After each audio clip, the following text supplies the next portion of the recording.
the right way. I'm like, what the? Oh. And she voted for Trump. Hey, she didn't even come into this country the right way. in You this can't. Your theology, ass but I've came on a just boat. recently learned So what the about hell you black people talking actually about? Israelites and everything. This is But some you're not able to So understand he that made this shit up, man. because you're bucking against it. bro. That Bro, thing y'all, pissed me y'all off. know, No, y'all you know heard this. God. I'm just a Mike, be messenger. real still You heard voting, what right? God said. Yeah, All yep, right. yep. You can also No, email us at Yep. biblicalsmoke@gmail.com Yep. for more get right on. information. They I'm send trying you to an build one. inbox I'm trying talking to about, build up. is it You a sin? chose a Is it a bum, sin to and now vote? you're How saying long you're you been with us? miserable for being with a So, bum that so you I just want y'all to chose. understand Really, something. hey, As y'all see the never really moderators got on the on this stage, subject because it y'all, goes, you know what, I really, it because goes to there's no damn, y'all really just, I'm trying to live partiality, my whether it life, be y'all. within or Now without the y'all body. making me I just being want to held get something accountable. right quick, real quick. Start 30 seconds. Yes, sir. Oh man. Oh, she getting the spirit, man. Why is she still single? Oh, why her marriage is crazy? So what does she have to bring to the table that makes you want to get counsel or input from this person? Watch this. Get verse. Let me see. This whole chapter's fire. Get verse 8. This is the book of Ecclesiasticus, Sirach, chapter 37, and verse 8. Go ahead. Beware of a counselor, and know before what need he hath, Go ahead. for he will counsel for himself, lest he cast the lot upon thee. Y'all have to understand something. Just like even when some of y'all come up on stage and y'all ask certain questions, irregardless, y'all need to know the intent of the person you're getting counsel from. What y'all see from these moderators, y'all see that we really trying to restore our nation and guide our brothers and or sisters on the right path. But however, when in y'all personal lives, whether it be marriages, relationships, diet, whatever, I'm not gonna go to somebody overweight in regards to how to have discipline. I'm not gonna go to somebody single on how to maintain a marriage, so on and so forth. The whole point is you have to know the intent of the person you're getting counsel from. With that thought in mind, why should you counsel with Kamala Harris on what do you call it, reproductive rights?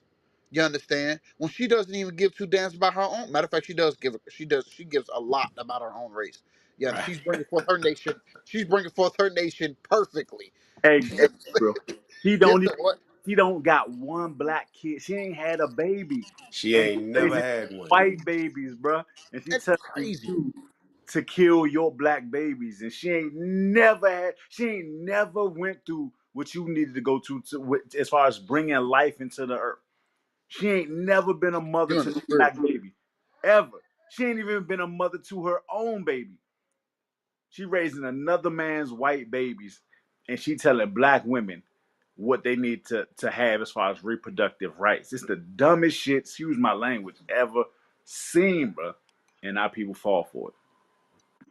No, you in the spirit. Our people fall for it every single time. So that's why all of these people come up. I'm talking about over the last 2 weeks. It's been crazy work, diabolical. They've been defending this woman who is speaking on. Matter of fact, she doesn't even directly address the issues that plague the black community. Yeah, it is a touchy subject to talk about shit you have never experienced. You understand? You've never personally experienced it.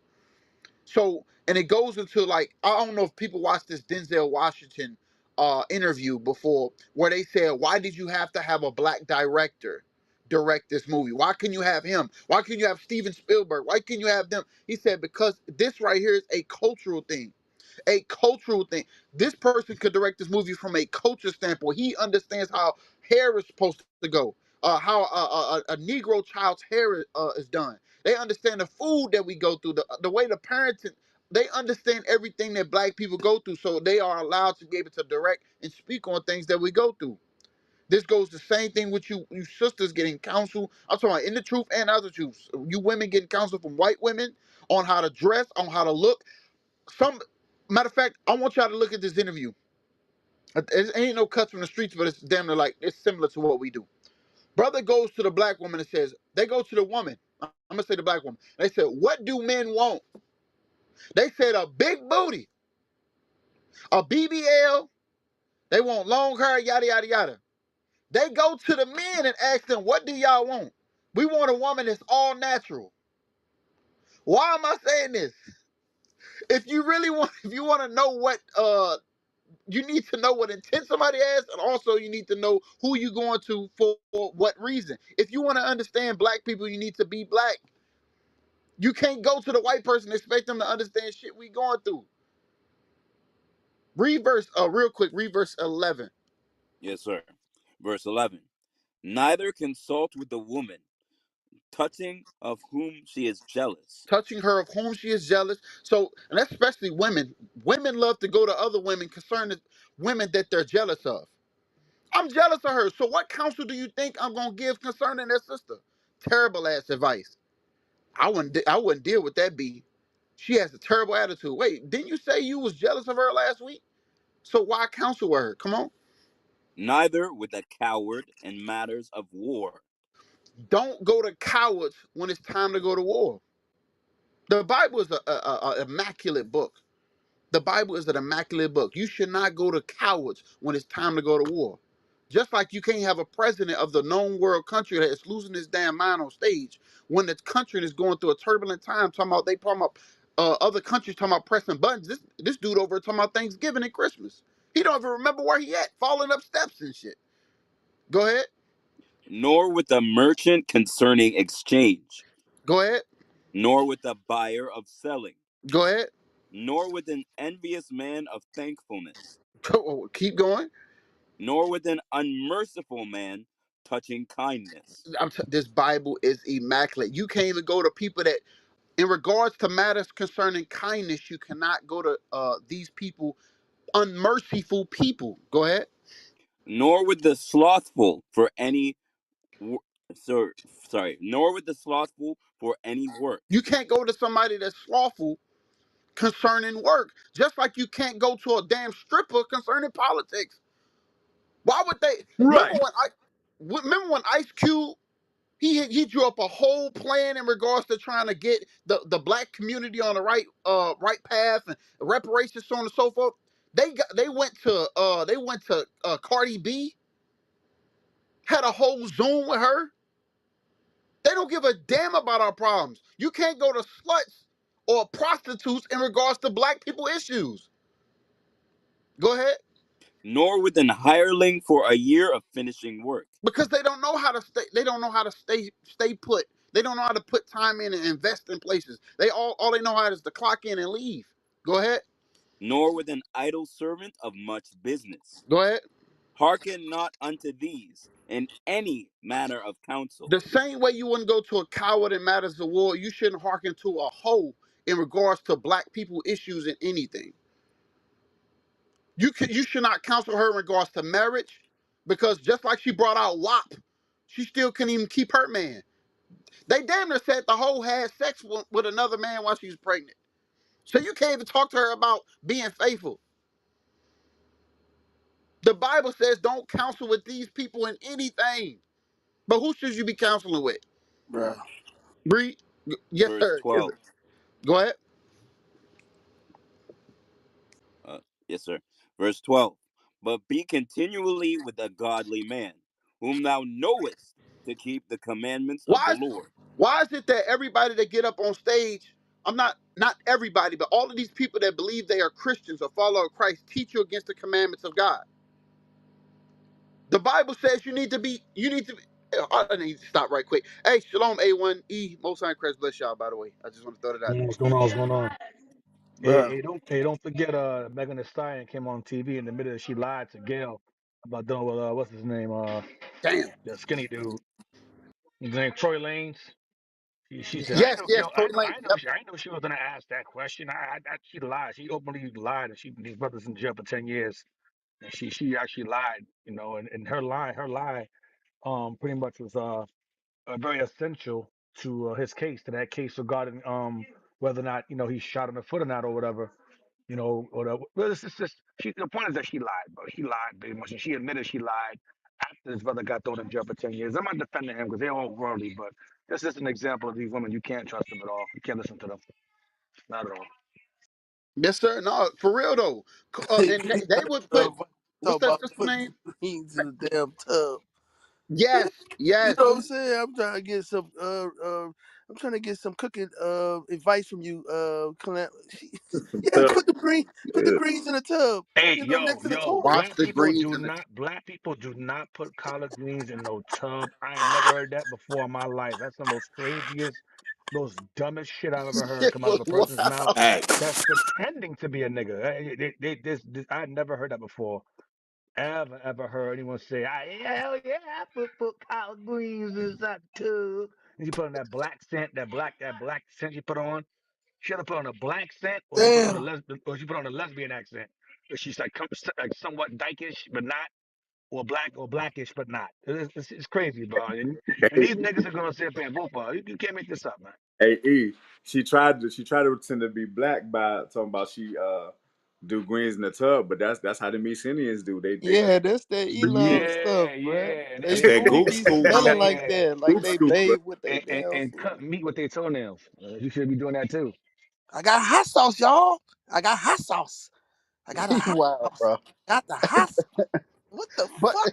but hey, King, this is why the Bible tells us not to counsel with these people, man. We can't be counseling people. They don't understand no black issues. She don't even know how to Bruh. cook greens. Yeah, bro, you know what So I'm saying? They going to the enemy for counsel. yes, How you go Megan to Thee your Stallion, enemy? Me- Megan Thee Stallion's a damn liar. But remember, before she revealed all this, they put her up on stage twerking and everything else to represent to get the black vote. This is how they think of the black man, the black woman's mind. It's gummed up with garbage. The Bible literally just said, could you read verse 12 one more time? And I'm gonna land my plane, bro. Yes, sir. This is the book of Ecclesiasticus, Sirach, chapter 37, verse 12. Go ahead. But be continually with a godly man, Hmm. whom thou knowest to keep the commandments of the Lord. This goes to every Christian that's been coming up on stage telling you against the commandments of the Lord. I'm talking about praise. I'm talking about Valen, all of them. I'm talking about all them doctrines you came in, whatever the case may be. If it does not support the keeping of the commandments, who cares? Who cares? If supporting Kamala Harris was in the commandments, it would have been done. Trump, it would have been done. It's not in the commandments. Y'all need to be making sure y'all wiring your mind around those who are keeping the commandments of God. Finish that verse. Whose mind is according to thy mind. How whose mind? How are our minds supposed to be wired? After the commandments of God. So if our mind is wired after the Bible, then you're gonna link or align with those who are wired after the Bible. You understand? And twerking is not in there. Lying is not in there for Megan Thee Stallion. You understand? So is that the end of the verse? I'm not looking. And will sorrow with thee if thou shalt miscarry. They ain't sorrowing the black community at all because they don't understand what we're going through. They don't understand what we're going through is biblical. All of these curses that we're going through, they will never understand. All right? I mute my mic.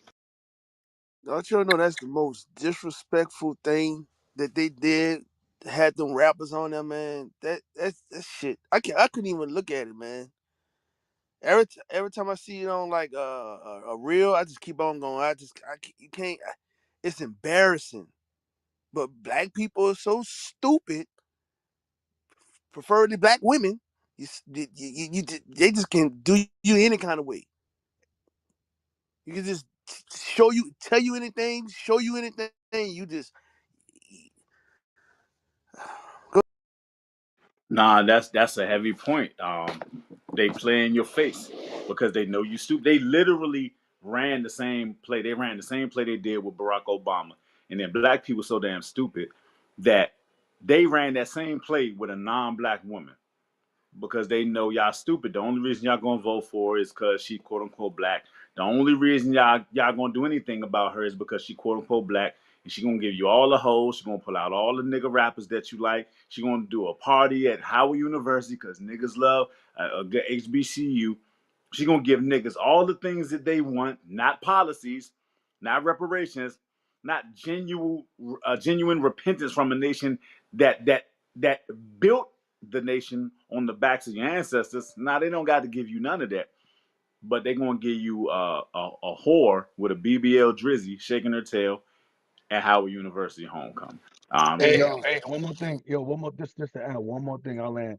Yo, don't forget that they had Obama come on there and disrespect the brothers. Yep. I'm talking about Yep. we're Facts. insecure and disrespectful.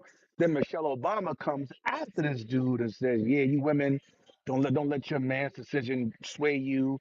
The ballot box is a private matter. You know, if you don't, go ahead and vote for Kamala against your husband." And she's married. She's telling the women to pretty much go against their husband. If they vote for Trump, to go against their husband and vote for Kamala secretly. He ain't gotta know. And she said this thing openly. You think she would have went on stage and told white women to not vote for Trump or disrespect their husbands and vote? Yo, bro, come on, man. You can't make this up, bro. We are Hey, truly the most disrespected nation on the planet, bro. That's it. bro, that's Hey, let me get microphone 11. Then we can get to the people on stage. Just to go with the points y'all bringing out. That's the objective. That's the objective of the heathen, to make a circus out of us. That's it. Microphone 11.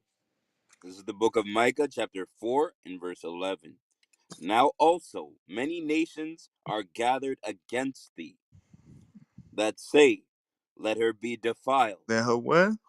Let her be defiled. Let them be defiled. Let them be 20 million dead babies in a womb in the span of 40 years. Let them be killers, savages, hoes, strippers. You understand? Everything abominable under the sun. Let her be defiled. We gonna pay a few of them millions of dollars every year to make songs about it, to perform, give them platforms, give them a voice, to continue to influence them to be defiled, to be despised in the sight of their God. Go ahead.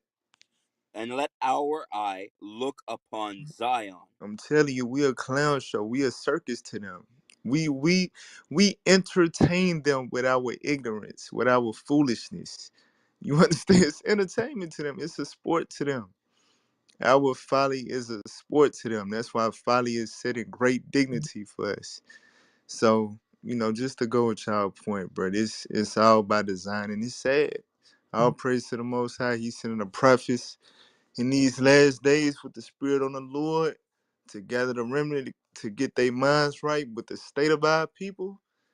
We defile. We a circus. I mean my mic. All right, let me go ahead and plug the room real quick. Y'all already know it's biblical smoke. I gotta I thought that the smoke gonna pick up very soon, but what do I know? Make sure to hashtag biblical smoke on all social media platforms. Also, you can reach out to us at biblicalsmoke@gmail.com.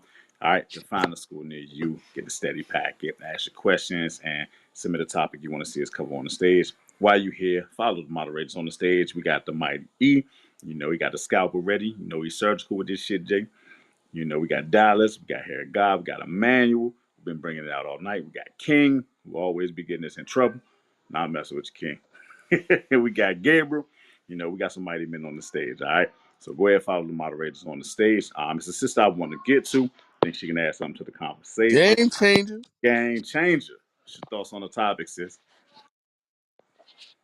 Actually, I actually just pulled up, but what I'm reading is just dear, please stop, dear women, please stop following what women, black women, please stop following white women. Okay, that's There you what. Okay, man, it took me a minute. I'm sorry, y'all, go. You good. You to good. figure it out. But no, I can't. I don't know if I really have. I was trying to hear just a little bit more before I can even interject. Is that okay? Um, Or what do y'all just well, ask me a straight yeah, yeah, question? yeah. Well, do you think that black women follow white women today, or do you think that they have their own mind, or do they follow somebody else? What's your thoughts? I think that there is a level of respect for white women from black women. I think because of their different way of being. You know what I'm saying? So I'm trying to choose my words carefully. Their different way of being is causing black women to kind of like look not up to them, but respect them to a certain extent. A little, I give them a little high bit of respect, and I think that is because they are some of them. have a high influence, and so their high influence, which could be financial, or you may even think family, or whatever the case may be, could possibly look better on the outside, and so therefore some of black women um could possibly actually give them a little bit more respect than I think that is necessary, not necessarily deserved, in my opinion. But is Okay. that a good Hey, response? hey, sis, real quick. So just to make sure I'm tracking with you. So I know you mentioned financial status or whatever, but you said black women respect white women because of their different way of being. Is that the terminology you use? That I That's exactly what I can said. you Yeah. can you expound on that? Their different Yeah. way of being. Expound, Okay. Yeah, please. they're a different way of being. Okay, so some white women, they speak differently than black women, and so some in corporate industry, or in the corporate world, I mean it is it's highly respected when you are able to enunciate properly. Now I live in Atlanta, so that's the reason why I kind of am speaking in this aspect, because here people are, we just yeah, what up, we just be kind of free with how we talk. But in a corporate aspect, especially if you're trying to climb that ladder, then there is a way of being that you would have to actually kind of follow in order to get there, because you can't just be just straight hood, like have a hood like mentality. And that's how some women, black, that is was raised in a hood, is familiar with. Like myself, I was there. I was, yeah. And then I got a little bit more of an education and stuff like that. So then I changed it up a little bit. But it did. Now, what I did I misspeak, or what's your thoughts about what I just said? So is the white woman like an independent queen or something? Is that because that's what it seemed like black I wouldn't say aspire to I wouldn't be say and that. take pride in? So the different way of being for white women, the reason why they have those positions and influence and things of that nature that you spoke about, for the most part, many of them are married to powerful men, correct? Okay. Okay. So what you're gonna do is try to change everything up from what I said to what you want it to mean. No, no, no, no, Um, no, no, no. but no, what I said, I'm a different responding way to of you. being is a little bit more humble. So black, well, some black women, some. I'm not saying all, I'm not even saying majority. Some black women feel like they're so independent that they aren't not to follow, but some white women are a little bit docile to a certain extent, or have a little bit more humility and just allow that man to lead, instead of me saying you're gonna do it my way. Nah, you know what I'm saying, that ain't how it usually would go in that type of relationship. It's like he lead, she may be in the background saying whatever she says and trying to, and whatever, changing the trajectory of what's going on, but he is still the leader. And so especially out in public, like there's no way about that. And some black females, they'll just talk to a man any type of way in public and all that, and that's not cool. I don't think that you should disrespect a man, especially not in public, but you shouldn't disrespect him anyway. But if that is something that y'all do behind closed doors, all right, that's what y'all think. But if you do it in public, that to me is just like, just not good, in my opinion. But yeah. I have a question. Says one question. When sisters want to go on a vacation, where do they usually want to go, in your opinion? Or what have you heard sisters say when they want to go on a vacation? Where do they usually We want to go? always go to Jamaica. I hadn't been to Jamaica several times. So yeah, Jamaica, or or what are you talking about, out of the country, or here? Yeah, out of the country. They don't count Jamaica. That's like Yeah, I didn't America. been to So Jamaica so so I many don't. times, it's But, crazy. but, but for the most part, you hear sisters talk about going away on vacations and going away on trips. Where do you usually hear them want to go? outside of the islands and so forth? What do you usually hear? Outside of Jamaica, like Miami, Outside of Jamaica's America, outside of the pretty much. country. Yeah, outside the Oh, country. What do you usually hear? outside of the country. That's, I guess the DR. Nah, that's for the Americans. That's for the Americans. Outside the America. Outside America. The Dominican Republic is outside of the country with That's part the of America. DR. That's like the Americas. That's like the islands. That's it. Like South Okay. America, Oh, Central America. That's the sh- Florida. You can see maybe, Jamaica. See, that's maybe like you see Florida. Mexico. I'm not sure. Maybe Mexico or those call. I don't like going That's to cook still man. That cruise. still is. That's Yeah, still I Mexico. have It's no still freaking clue. America. I mean, Oh my God. the Yeah. main thing that I hear is Jamaica. Like everybody like Jamaica? to go to Okay, Jamaica. That's okay, it. That's okay. the main thing I You hear. ever, you ever hear them say like Paris or France? You don't hear them say that? Not too often, but I have been there too. So, but I don't hear that. But I've been, yeah, You I've been? been everywhere. I've been You everywhere. been? Okay, I okay. ain't gonna say But everywhere. Let me stop I saying understand. everywhere. But I I've got been you. a lot of places. But have you ever heard for the most part sisters talk about going to like France or Italy or like Spain or like those I nice mean, places? if you really look at it though, like what I mean, what is it to for? I mean, it's cool to go see the Eiffel Tower and all that type of stuff. No, But no, what no, is no. it for? I'm just asking. I'm just asking because Yeah, I'm just asking. But do you hear that though? Like, do you hear that usually? It's like a common not thing. that often, but sometimes, You, but not that how many? often. I, Dubai, yeah, oh yeah, Dubai too. Yeah, well, we know what happens in Dubai, so I ain't gonna yeah. get into Everybody that. want to go That's to another Dubai topic. and Africa. Well, I guess They Africa over, too. over there, they over there becoming human toilets over there in Dubai. I don't even get into that. Oh my Yeah, but God. Damn. but the reason why I ask is because when they go to like they go to France or Spain, they're not going to the Near East, Middle East. They ain't going over there because I noticed that anywhere where Western civilization rules or dominates, that's where sisters usually want to go. That's where they usually want to go. They'll try to push the whole like disrespectful tone. Like I saw an issue with a sister. They called the I forgot to call the I think she was a truck driver, a sassy truck driver. She went to Dubai, I believe, and she tried to pull that over there, and they wasn't having it. Then some sister went to like the Near East. They wasn't having it. So I noticed wherever Western society tends to dominate, that's where sisters want to go. Like wherever. So I was just I just want to know. Just to pick your brain and So that's the see your reason why thoughts.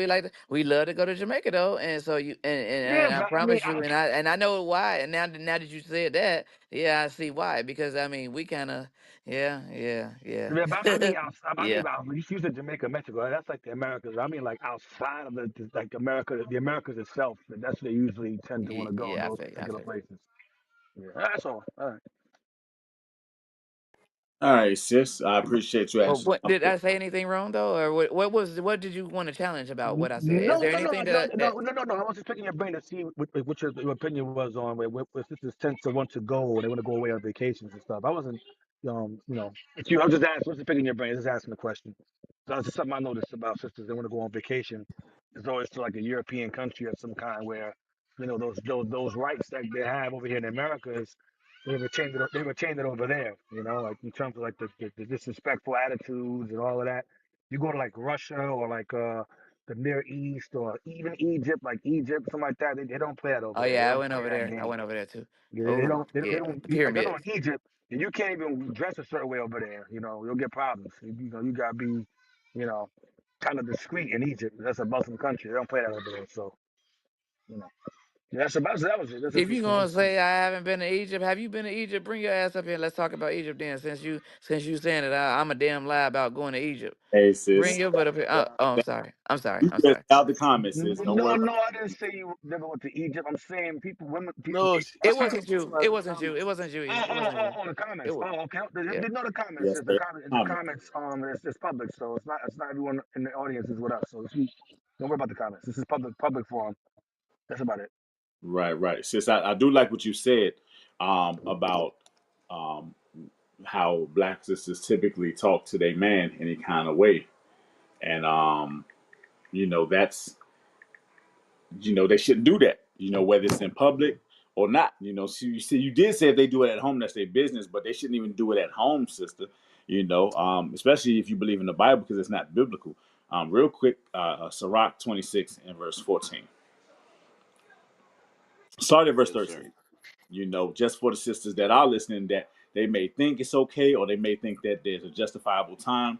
where a woman can just pop off at her man. Now, again, let me make this point. I shouldn't have to, but I'm going to because I can already hear it. We're not talking about an abusive man, and even God doesn't give you liberty to pop off at that type of man. But we ain't talking about an abusive man who beating on his wife and cheating on his wife and holding her hostage. That's nonsense. Stop watching Lifetime TV and all these damn television programs that put this mindset in your mind that men just beat that every man on the planet is beating a woman's tail. It's not what we're talking about, right?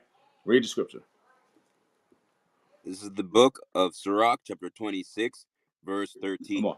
The grace of a wife delighteth her husband, The grace of a wife and is her supposed, hold on. The grace of a wife, not a bust down, not a baby mama, not wifey, you know, not my little boo thing or whatever the hell people call it, not with sneaky link and all of these phrases and things that we call each other now. The wife, the grace of a wife delighteth her husband. Read. and her discretion will fatten his The bones. one thing that a lot of our sisters do not have today is discretion. They don't think about how what they say and what they do, how it affects their family name, how it affects their children, how it affects their husband, how it affects their father, their mother, their race. They don't have any discretion. That's why the Bible says the grace of a wife delights her husband in her discretion, meaning everything that she thinks about and does, she does to the benefit of her people, not herself. Read. A silent and loving woman is a gift of the Lord. So God And says that a silent and loving woman, now that doesn't mean that she can't talk. It just means that when she does talk, she's wise in what she says. She's not spewing everything that's coming to her mind, like, today's women do. Read it again. a silent and loving woman is a gift of the Lord. The Bible says a silent and And loving there woman is is a gift. Hold on, is a gift of the Lord. Read. and there is nothing so much worth as a mind well And instructed. there's nothing worth more than her mind, which should be well instructed. Now, if the only people that can instruct her mind is anybody outside of her husband, then that's a problem. And this is why people like Michelle Obama and Kamala Harris and whoever the hell can incite black women against their black husbands because they know that the black man is not the black woman does not even allow for her mind to be instructed by her husband. She allows everyone else to instruct her mind, but the man that is made a covenant with God to provide for her, to protect her, to raise children with her, to die for her, even if it shall come to that point. And a black woman has been thoroughly conditioned to give her mind to everybody else. No, Kamala ain't dying. Kamala is not waking up in the middle of the night and grabbing a shotgun and going downstairs to see if it's a bump in the night. She ain't doing that. Megan Thee Stallion is not waking up in the middle of the night and going to the front yard or the backyard with a flashlight to see if somebody trying to break in the house. Beyonce not coming to your aid when somebody breaking in your house. She got Jay-Z there with her. They not killing their kid. Cardi B ain't going to damn Planned Parenthood and getting her babies killed, killing Offset babies. She having Offset's babies. But they tell you to do all of these things that they themselves will not do. Hey, Young, Go ahead. just real quick to your point about discretion. As I was listening to Game Changer, and I could have, I don't know, sometimes it be, my mind be not processing stuff right. But from what I was hearing initially, right, she was saying that the black woman respects the white woman. She respects the fact that the white woman is more humble to her man or something along those lines. And as I was listening at first, I was like, well, that's a hell of a contradiction because they don't emulate that. But then I thought about it and I was like, well, the white woman at her job, especially if she going up the corporate ladder, when it comes to the white woman's man, the white man, she does emulate that very, very well. She activates discretion when it comes to that white man, especially the one in a suit and tie, she's very, very humble and discreet, and she knows how to speak and to address him respectfully. So the game changer. You did make some sense. They able to activate that discretion, that humbleness, that willingness to be instructed from the slave master.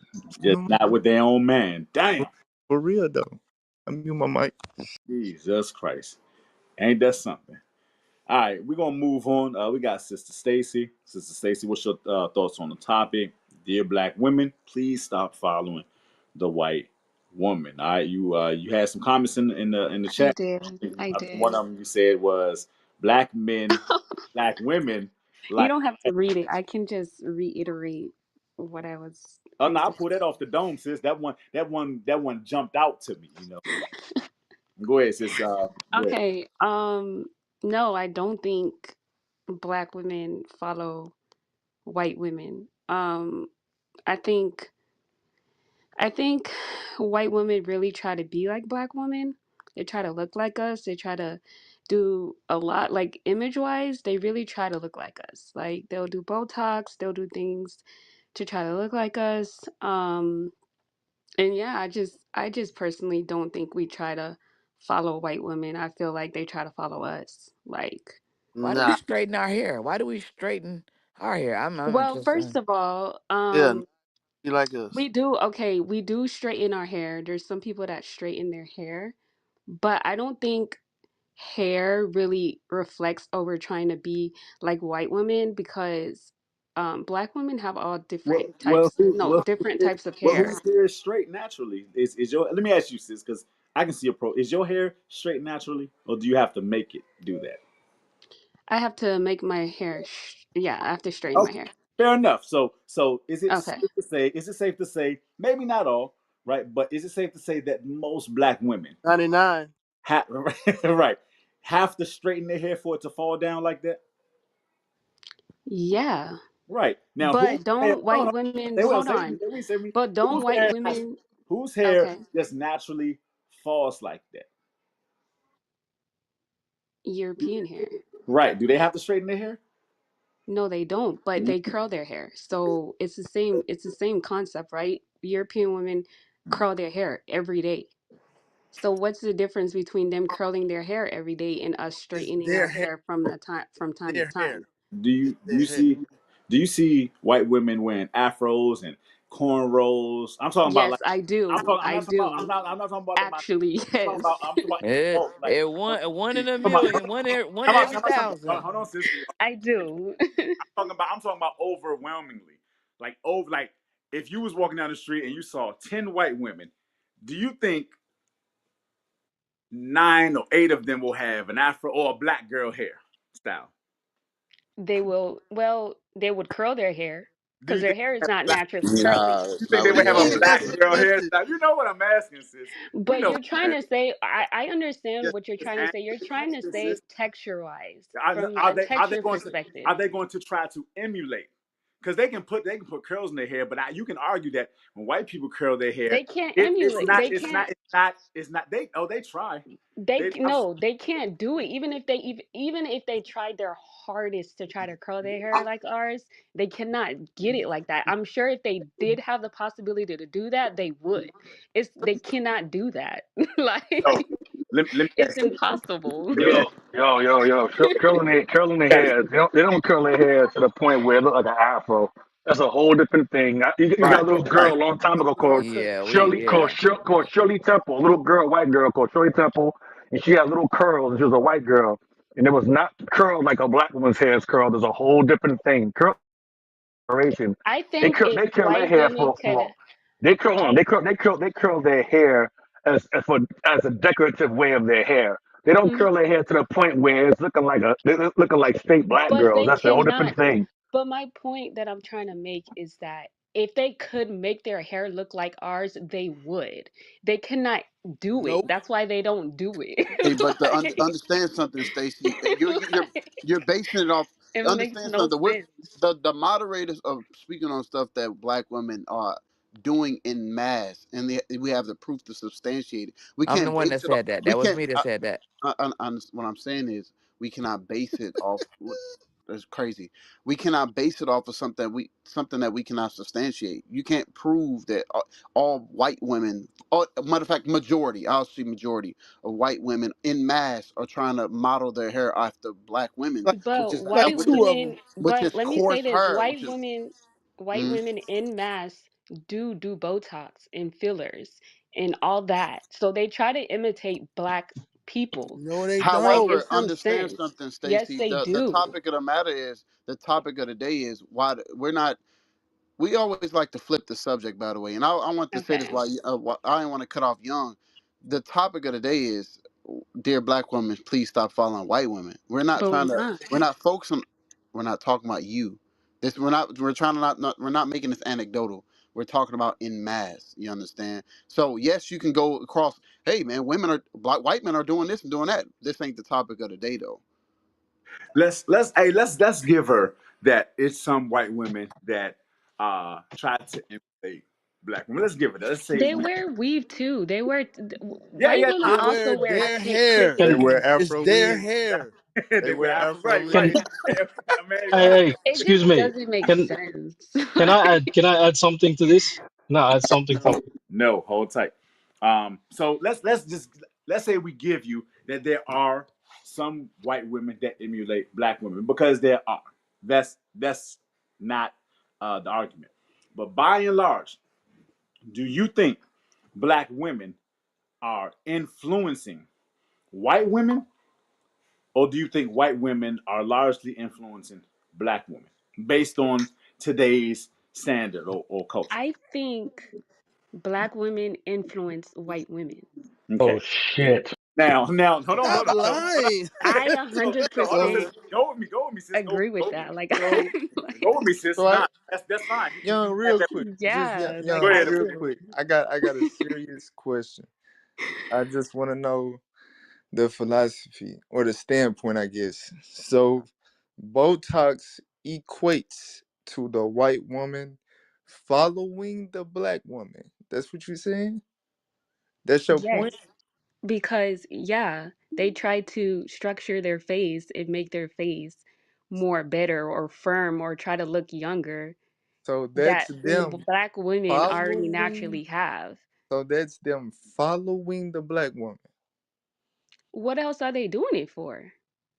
So let If me they ask didn't you see this. people that Let me look like ask you this. us, Let if me they ask didn't you see our this. features, do you Let think me they would ask you go get this. Botox? Let me ask you this. According to the censuses, they have an According to what? overwhelming more population than black women. But do they follow the black women to the Planned Parenthood clinics? Have they aborted nearly 20 million of their babies in the past 40 years? You're talking about like abortion? Stacy, No, You're no, no, talking no, Stacy, no. about, I'm talking hold about on. white Stacy, women get out of the Uh following car. oh. black women. Trigger, I, trigger, Have they Stacy, followed them to the Planned Parenthood clinics and Stacy, stay out of the aborted car. millions of their babies, as the Let black me, woman has I done? can answer that. I can no you answer that. can't. No I you can't can't. Mute your hear. mic. Mute your mic. With It's your Cappuccino. yeah, it's that gay dude. It's Cappuccino. Yes, because the black man is a She too. conquered coward that won't stand up to the white. Hey, you trans His ass in the goulash now. Yeah, them in the audience. Jesus Christ. Oh man. I'll tell you one thing, these days a black man's fault a black woman too. So much you want to be her. This is crazy. But Hey, go ahead. You ain't lying. Praise the But Lord. can you go ahead? I'm sorry, I couldn't really hear what you were saying. Sis, what I said was, if the white woman is following the black woman, has she followed her to the abortion clinic to the level of 20 million in the span of 40 years? Anything close to that, considering the ratio and how much she outpopulate black women. Is she anywhere near that mark? Because if she was following a black woman, I would think that that would be a thing. So But answer you that. have to understand from that perspective that it's not, really, you're not really kind of, what am I trying to say? Like, you have to look into all the statistics with that of why You're black trying to women say the get. numbers Wait, are hold on, skewed. hold It's on, skewed. That's hold what you're trying to on. say, Stacy. You have to also look at the statistics of why black women get abortion. I would say, from my perspective, I would say that a lot of black women, white women, want to be like us, but I would definitely say that the white men, treat their women better. And I think that's, for me personally, sometimes I'm like, okay, like, why do white men treat their women better than black men? Like like, black men is the only men that think that they're the prize. Like, other races, other I can men, and like, What the hell hold is let on. this? let me respond to that one, This y'all. is Let me this What, respond to Stacey? that. is Let me respond to that, Delusional please. as Hey, hell. no, Let me respond. Other no. You gotta be hold on. men Let What? me serious. do respond. Wait. not Hold speak on, like hold on. that. Let me ask you a question, Like, Stacey. Let me ask you a question, Stacey. the Have you ever heard of Madam C.J. Walker? no, I haven't. Madam C.J. Walker was the one who was the one who pretty much created the whole thing for perming and straightening your hair to look like white women. That didn't stem from them want to be like us. The straightening of the hair stemmed from black women want to be like white women. From Madam C.J. Walker, that's who started it off. During the time when Hmm. black folks still had no rights, was still considered defense of a man. Madam C.J. Walker, an inventor, one of the very few black inventor females, she decided to create a style where black women can go out there and perm their hair. I'm gonna give you another example. I'm just so you don't flip it around. The movie Malcolm X, when he was Malcolm Hmm. Little, he would perm his hair. He said he wore what is called a conch. They wore a conch, and they would put like lye in their hair, and if they left it in their hair too long, it would burn it out. So he Hmm. said it looked like the white man to resemble the white man or white woman. That's why black folks were straightening their hair back then. So straightening their hair has nothing to do with pretty much everything to do with black women following on white women. Now, in terms of the bow ties, all that other stuff, you're just saying that that's to mimic the black woman. I've seen black women all my life. I ain't never seen no black women walk around looking like these white girls with that shit in their face. They look like straight aliens. I've never ever seen that's their plastic surgery stuff. That's them white folks because that's nothing to do with them far behind us putting their lips now to making their But they lips try to big, look making their like lips us. bigger, They whatever. try to look Fine, like us. that's fine. But you also made a point. You said that white men treat their women better They because do. black men feel they're the prize, right? That's what you said earlier. Yes, I Is that what did. you But said? hold on. Before you say that, I say that. Yes, I did Before, say that. I oh did yeah, say okay. that I Hold on. So treat them before, okay. So that's on the response. Hold on. So better. before you continue, so let's deal with that. So you said that white men treat their women better. Here's my question to you: Hmm. Do do you see an overwhelming number of white women saying that white men ain't shit and they're dusty and that y'all make more money than them, they make more money than them, and that they ain't shit and that they're all deadbeats? Do you hear that? Do you hear that on en masse and music from white women or musical artists? Do you hear that come from white women's mouths or any other race for that No, matter? Do because that to their men? listen, no, I don't. Because white men treat their women right. No, I didn't. No, no, no, no, no, no, no, no, Like, no, what no, are you no, no, no, no, no, saying? no, no, no, no, no, no, no, no. I'm gonna tell you. No, no, no, no. No, no. So You don't why hear would that. they No, no, say no. I'll tell you that? why. You Like, don't if you're hear gonna that. Hold on. say, No, no. You don't hold hear that. on. You Okay. don't. You don't hear that. You don't hear that because other women, other races. Because the white. I'm gonna tell you why. Because the white man had you and me, men and women, under his rulership, under his thumb. And he used our slave labor to make his woman comfortable, live comfortable off of our slave labor. So she has no reason to complain because their women inherit the same blessings and privilege that their men have. So there's no reason to complain. When you grow up with that white skin, that white complexion, you got all the protection. So there's no reason for them to complain about their men because their men run the fucking planet. So So they have no, no reason to complain. But Now, let me on say no, this. no, no, wait, let me finish. So now you said that black men feel that they're the prize. Let me ask you a question. Let's go statistics. When you Hmm. examine black households, right, and you examine single mother households, single father households, and two parent households, which households tend to generate the most successful children? Which ones? The ones Between a single that father, single mother, and two parent households, which households produce the most successful and upstanding children out of those three? if I'm going off statistics, I would Hmm. assume it would be the household that has both parents. And what else? Um, Fathers. I'm sorry. Right. So what? uh, So right. And which one has the least successful rate of raising children? Black women. Right. So with that being said, what do the three out out of of the three three. hold on, out of the three households, out of the three households, right? What Mm-hmm. is what? Well, no. Let me repeat the question. And out of the two households of the three, what is there? What is there? What's present? And they're in a white person household or No, The like no, no. what? common In the denominator. three scenarios, single Common mother, denominator. single father, and two parents. What is the main denominator out of the three? A Single father. father. A father. The Okay, the can man, I hold interrupt I'm me on, because the it's man, hold taking her a on, while to get. the Yeah, man. it's a father, but He's it's taking her a present. while to The answer. man is Wait, let me. present. Hold on, wait. I'm talking to Stacy. The man is present. That's the main factor. When you examine the data and statistics and the facts, when it comes a single father household raises children on their own as successful as a two parent household because the man is not an alternative. He's a necessity.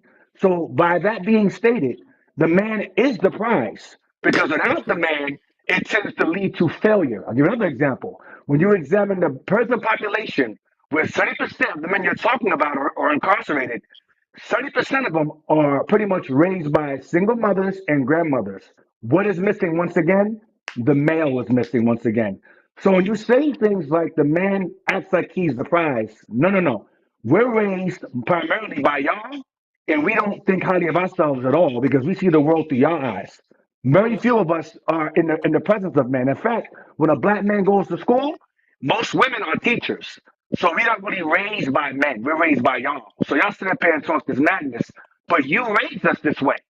So when you examine the data and statistics, men are basically the main ingredient to a successful child or generation of children. So you can't say we're not the prize. So E. Because Okay. in essence, if you examine those statistics, we are the prize. I'm gonna give you another example. I'm not playing. E. One more, Hey, one more, one E, more, one more thing, one more thing, you one gonna more, give so one more many thing, one more thing, one examples, more thing, E. one more. I gotta go. One more. When you examine, do my damn thought. One more thing. When it comes to what am I gonna say now? When it comes to man, you threw me if I thought you talk while I'm talking. I forgot my damn thought, man. Damn. Hold on a second. Let me think. Let me think. Okay. Let me think. Okay. Okay, here we go. So when it comes to that, when it comes to the man and the woman, right, in the household, if you hear, I think I spoke to you before, maybe not, Stacy. If you're with, are you married? No, I'm not. Okay, let's say you are. Let's say you are, right, and you both of y'all in the bed together, right, and it's the middle of the night, and you hear a noise downstairs, like someone breaks through the window, bang, and you hear footsteps downstairs. What is your initial reaction when your man's there? You told me this before and I Oh, answered that. it was you. It was you. So you're talking the same madness again. You So are. it was you. It was you. You're rebellious. It was you. So you okay? So I'm gonna go back to that same point May again. I? Hold on. I'm gonna say this. I was talking before. Hold on. So the man's objective is to make certain that he provides a secure, safe environment for his family. Yes, at the cost of what? If it gets too dangerous, at the cost of what? His His life. family.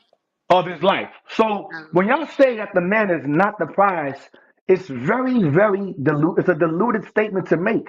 Because if the man's job is to provide and secure and basically based upon data and statistics, his existence produces better results.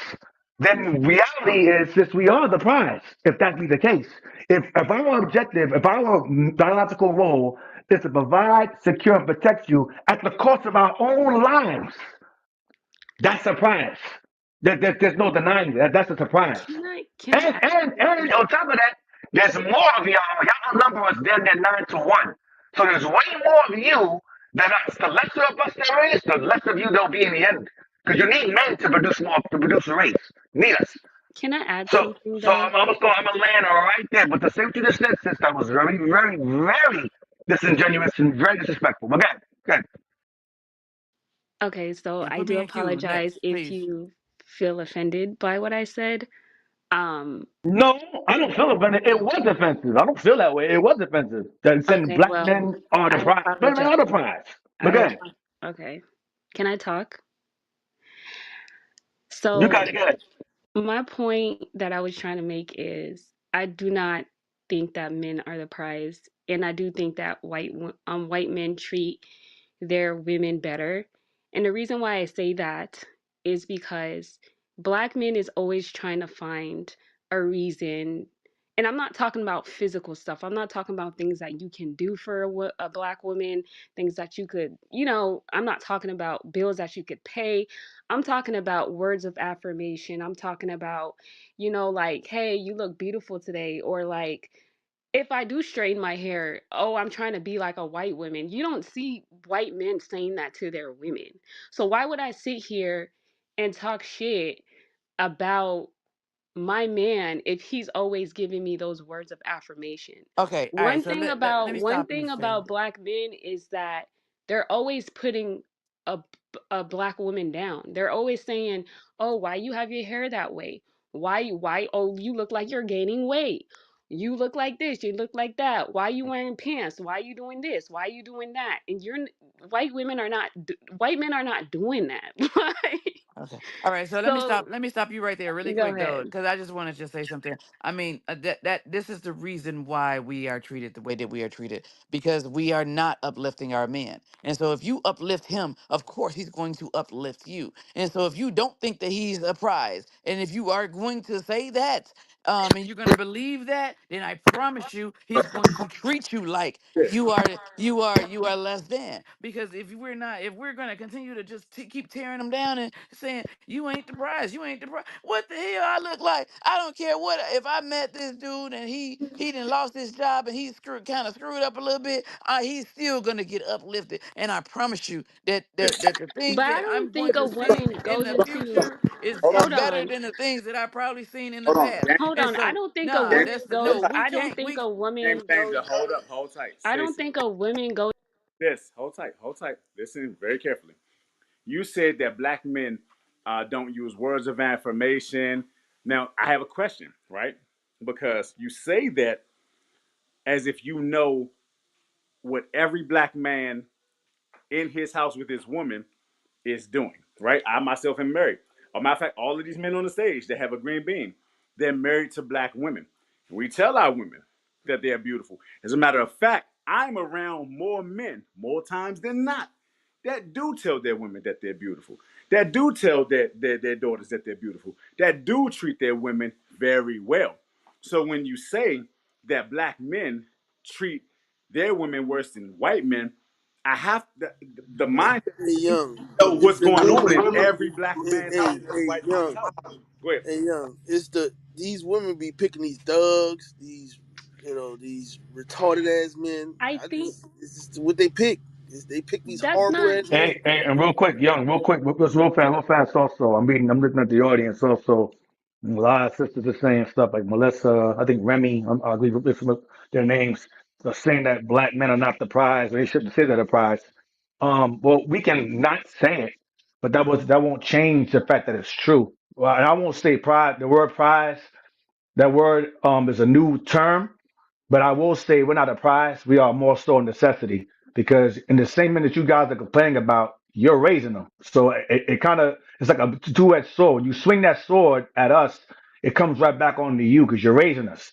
And then to say that black men are this and that, remember, you came out of the balls of one. So I mean, if I ain't shit, you damn sure ain't shit. You came out of the balls of something that ain't shit. So I mean, I guess I'll make you ain't shit junior or miss ain't shit. I don't know. I don't know how to say these things, not thinking it affects you. I'm guaranteeing you 9 times out of 10, when you hear black women speak this way, there was no father home. I guarantee you, 9 times out of 10, they grew up in a household where it was primarily women dominated, where the men were talked down on because their mothers or grandmothers made a mistake of laying with an ancient dude, and then they pass that on to their granddaughter, and it's generational and it happens over and over again. This is why you keep hearing this.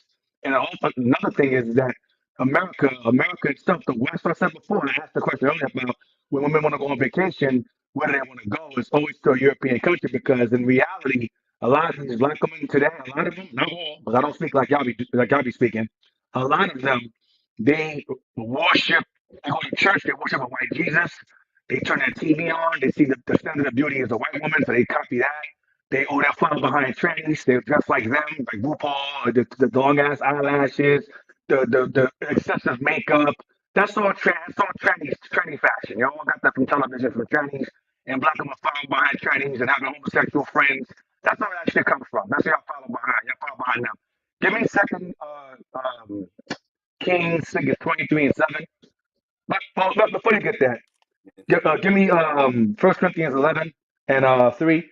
But in the meantime, this is the reason why a lot of these sisters speak this way because there was no father at home. That's why I say all the time, I won't call the black man a prize, but I will call the black man necessity. And the reason why he's a necessity is for the same reason why you have these black women in the audience talking this stupid now because more than likely, 9 times out of 10, their father was absent. Because for you to say black men ain't this and black men ain't that, I guarantee you 9 times out of 10 you're referring to your dad. I guarantee you. There's no way you're gonna sit there and say black men is this and paint it with a broad brush, and your dad's included in that. So more than likely he wasn't there. So that's why you paint the store in that broad brush. Now Ooh, get First yeah, Corinthians 11 and 3, that's please. true. That's true. This is the book of First Corinthians, chapter 11, and verse 3. But I would have you know that the head of every man is Christ, Yeah, and the head hold of on, wait. So I have no problem saying that Christ is the prize. Christ is the prize. Christ is the prize. He's the prize. He's the leader. He's the king. No, I have no problem saying that. Go ahead. So Christ is the head of. Read and again. the head of the woman is the man, And the head of the woman is the man. Go ahead. and the head of Christ is God. And the head of Christ is God. God is definitely, he's the ultimate prize. He's the ultimate. So no one has a problem. So men don't have a problem with hierarchy. We don't have a problem with order. The reason why our sisters say that the white man treats his woman better than the black man treats his woman is because oftentimes they speak, and I'm not speaking to Stacy, I'm speaking through you, so don't take offense. Because a lot of sisters, we talk to y'all, y'all make it, y'all personalize things. I'm speaking in generalities. When women say these things, it's June 31. When women say these things, it's because deep down, indirectly and subliminally, they worship this man. Not only them, but the sons they raised too. That's why they speak this way. Give me Genesis 3. Let that other one go. Give me Genesis 3 and verse 1. I'm going to show you that even in the beginning, the black woman always strayed from her man and listened to someone else and listen and follow behind someone else. I'm going to show you. Read that. The book This is of the book of Genesis, Genesis, chapter chapter 3, verse 1. Oh, go ahead, sir. the book of Genesis, chapter 3 and verse 1. Now the serpent was more subtle than any beast of the field which the Lord God had made. Now, this serpent here in verse 1 is the devil. That's who it's talking about here. Now, that's another topic. I won't go nowhere else. This is the devil here. So this history here is referring to Adam and Eve, a black couple, because they were not Caucasian. A black couple here in the garden. Satan is right now, it starts off with Satan. Read on. And he said unto the woman, Yea, hath God said, Ye shall not eat of every tree of the garden? So Satan asked the woman the question. Now, Eve was alone at this time. Adam was nowhere around. Satan says, Hey, did God say to you, you cannot eat of every tree of the garden? Because remember, when God said this, Eve wasn't made yet. So who taught her this? Adam taught her this. Adam said, We cannot eat of every tree of the garden. That was the rule. Go ahead, you go. And the woman said unto the serpent, We may eat of the fruit of the trees of the garden, but of the fruit of the tree which is in the midst of the garden, God hath said, Ye shall not eat of it, So neither she shall learned. ye, So she learned from Adam that we cannot eat of every tree in the garden. I'm sorry, I cut you off. neither shall ye touch it, lest ye die. So she learned that if we eat of this particular tree of this garden, we will die. We cannot touch it. We cannot be around it, come near it, learn it, or we will die. So she learned that from who? From her black man Adam at home. Adam, we don't watch. And the serpent said unto the woman, Ye shall not surely die. The serpent said, "What to her?" Ye shall not surely die. So what is Satan telling the black woman here? He's saying, Nah, no, you won't. That's a lie. You won't die. So what is he saying? Adam's wrong. God is a liar. That's not true. Read on. For God doth know that in the day ye eat thereof, then your eyes shall be open, And ye shall be as gods, knowing good and evil. He said, God knows what he's saying to the woman is, Adam is withholding things from you. He ain't telling you that if you eat of that tree, you'll become as gods. I mean, you'll be just like your husband. You'll be equal to him. You'll be a goddess. You'll be a diva. You'll be a boss bee. You'll be just like your husband is. Even though she knew that Adam was the Lord of everything, she said, some deep part of her was like, I want that power too. The same way y'all are now. The power that envy, that power that y'all want now, that power y'all want now, Eve wanted it back then. And Satan said, listen, if you eat of that tree, you'll be enlightened and you'll be a god. What he offered her was pro-choice. That's what he offered her. Read on. And when the woman saw that the tree was good for food, and that it was pleasant to the eyes, and a tree to be desired to make one wise, she took of the fruit thereof and did eat, She took of the fruit thereof and she ate. Meaning she said, okay, I'm going to learn this thing. And she learned it. So read on. and gave also unto her husband with her, and he did eat. And Adam went, and what did Satan end up doing in the process of doing that? He reversed the roles. Now she's teaching him. Now he's following behind her. So Adam became, at this point, a simp, basically. So the reason why I read this scripture here is because, now jump down to verse 17, what God tells a woman. Watch it. Watch this now. Verse 17. And unto Adam he said, because thou hast hearkened unto the voice of thy wife, and hast eaten of the tree, of which I commanded thee, saying, thou shalt not eat of it. Cursed is the ground for thy sake, and sorrow So shalt he's thou. so he said, yo, listen, you listen to your woman?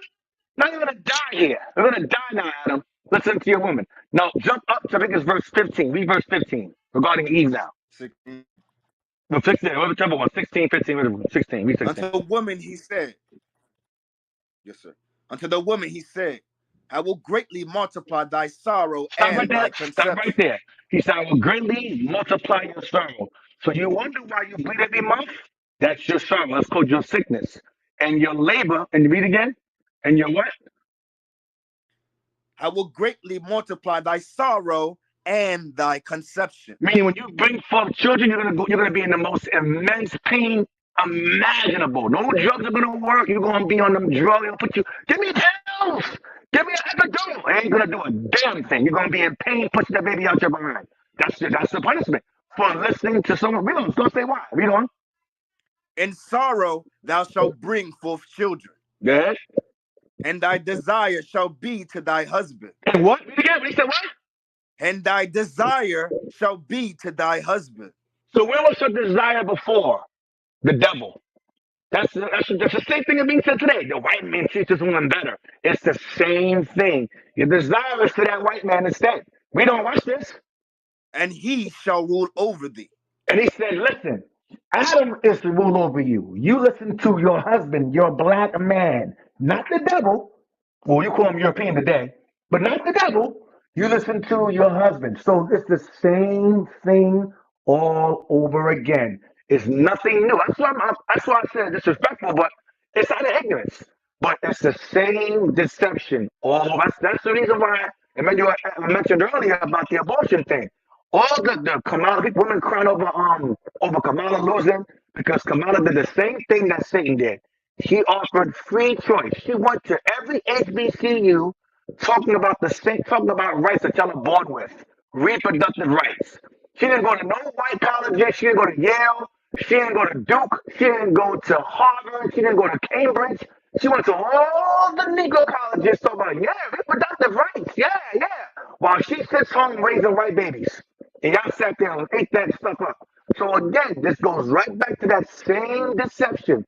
All you sisters are being deceived, and you don't understand that you've been brainwashed from 1973 until now to kill 20 million potential voters that could have got your Kamala in office. You murdered them all off. So once again, y'all need to understand this Bible. Learn your role, learn the importance of the man, because he forgot that shit. You see what happened to her. And it happens to y'all every month. Y'all still ain't figure it out. So learn that, and you're going to be all right. Read 1 Corinthians 11. No, give me 1 Corinthians 2 in verse 11. The Yeah, book of figure it First out. Y'all, Corinthians. y'all still on this delusion land and talk uplifting the white man. I'm telling you, y'all can talk about all you want. The white man runs the planet.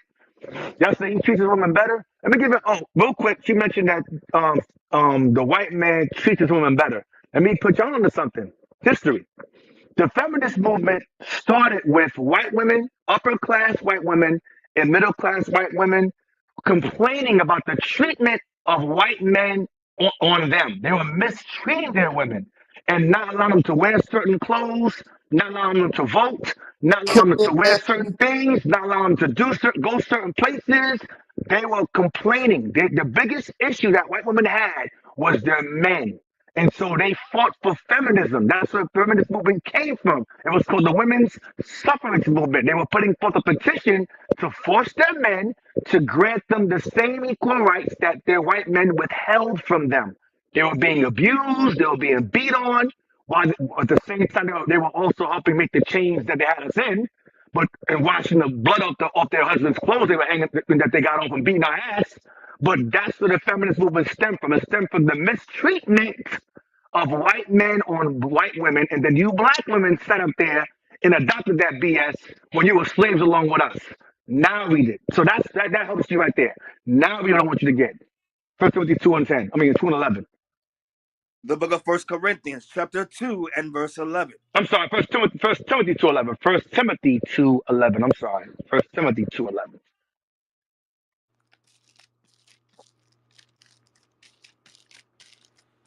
The book of First Timothy, chapter 2 and verse 11. Let the woman learn in silence with all subjection. You know why Paul is saying this? I'm gonna tell you why he's saying this. When you research the history, what the churches that Paul was ministering to, they were in a place called Asia Minor. And throughout all Asia, there was a goddess that was worshipped. Her name was Diana. Her name was Diana of the Ephesians. Diana of the Ephesians goes back to Ishtar. She goes back to Isis. She goes back to the Queen of Heaven, Semiramis, Asherah, many different names. Today you call her. She's personified today as Beyonce, Sasha Fierce. She's personified today as Nicki Minaj. She's Cardi B. She's Megan Thee Stallion. She's Sexy Red. She's gangster, but she's sexy and she's fierce. That's the same persona that goddess had back then. And at that time, that goddess pretty much put the women in the front and puts the men in the back. It was a feminist goddess. There was a male counterpart of that god, and there was a female counterpart of that goddess. And the male counterpart of that goddess is white Jesus, who y'all also worship today too. The female counterpart of that white Jesus that y'all love so much is on the Bible, is Asterisk, that feminist goddess. That's why in a black church, women run the church and men sit in the back. Women on the front, men in the back. It's the same dynamic. Read it again, please.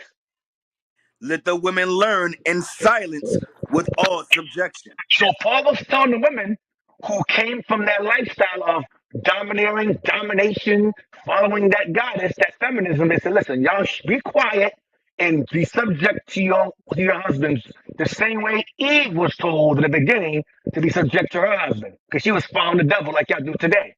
Read on. But I suffer not a woman to teach, I do not want women ruling congregations. You said it being over the men. Read on. It's going to say it. nor to usurp authority over the man. Usurp authority over the man, including presidency. Don't have her ruling over men. God rules in the kingdom of men. Wherever women rule, God is absent. Read on. But to be in silence. But to be what? But to be in silence. He tells a woman to be quiet. To be quiet. Read on. For Adam was first formed, then Eve. He tells you why. Because Adam was first formed. He was first made.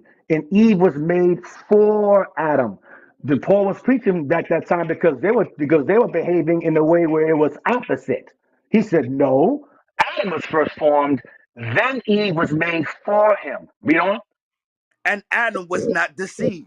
Adam wasn't deceived by Satan because the women that Paul was addressing in this church, they were all listening to him.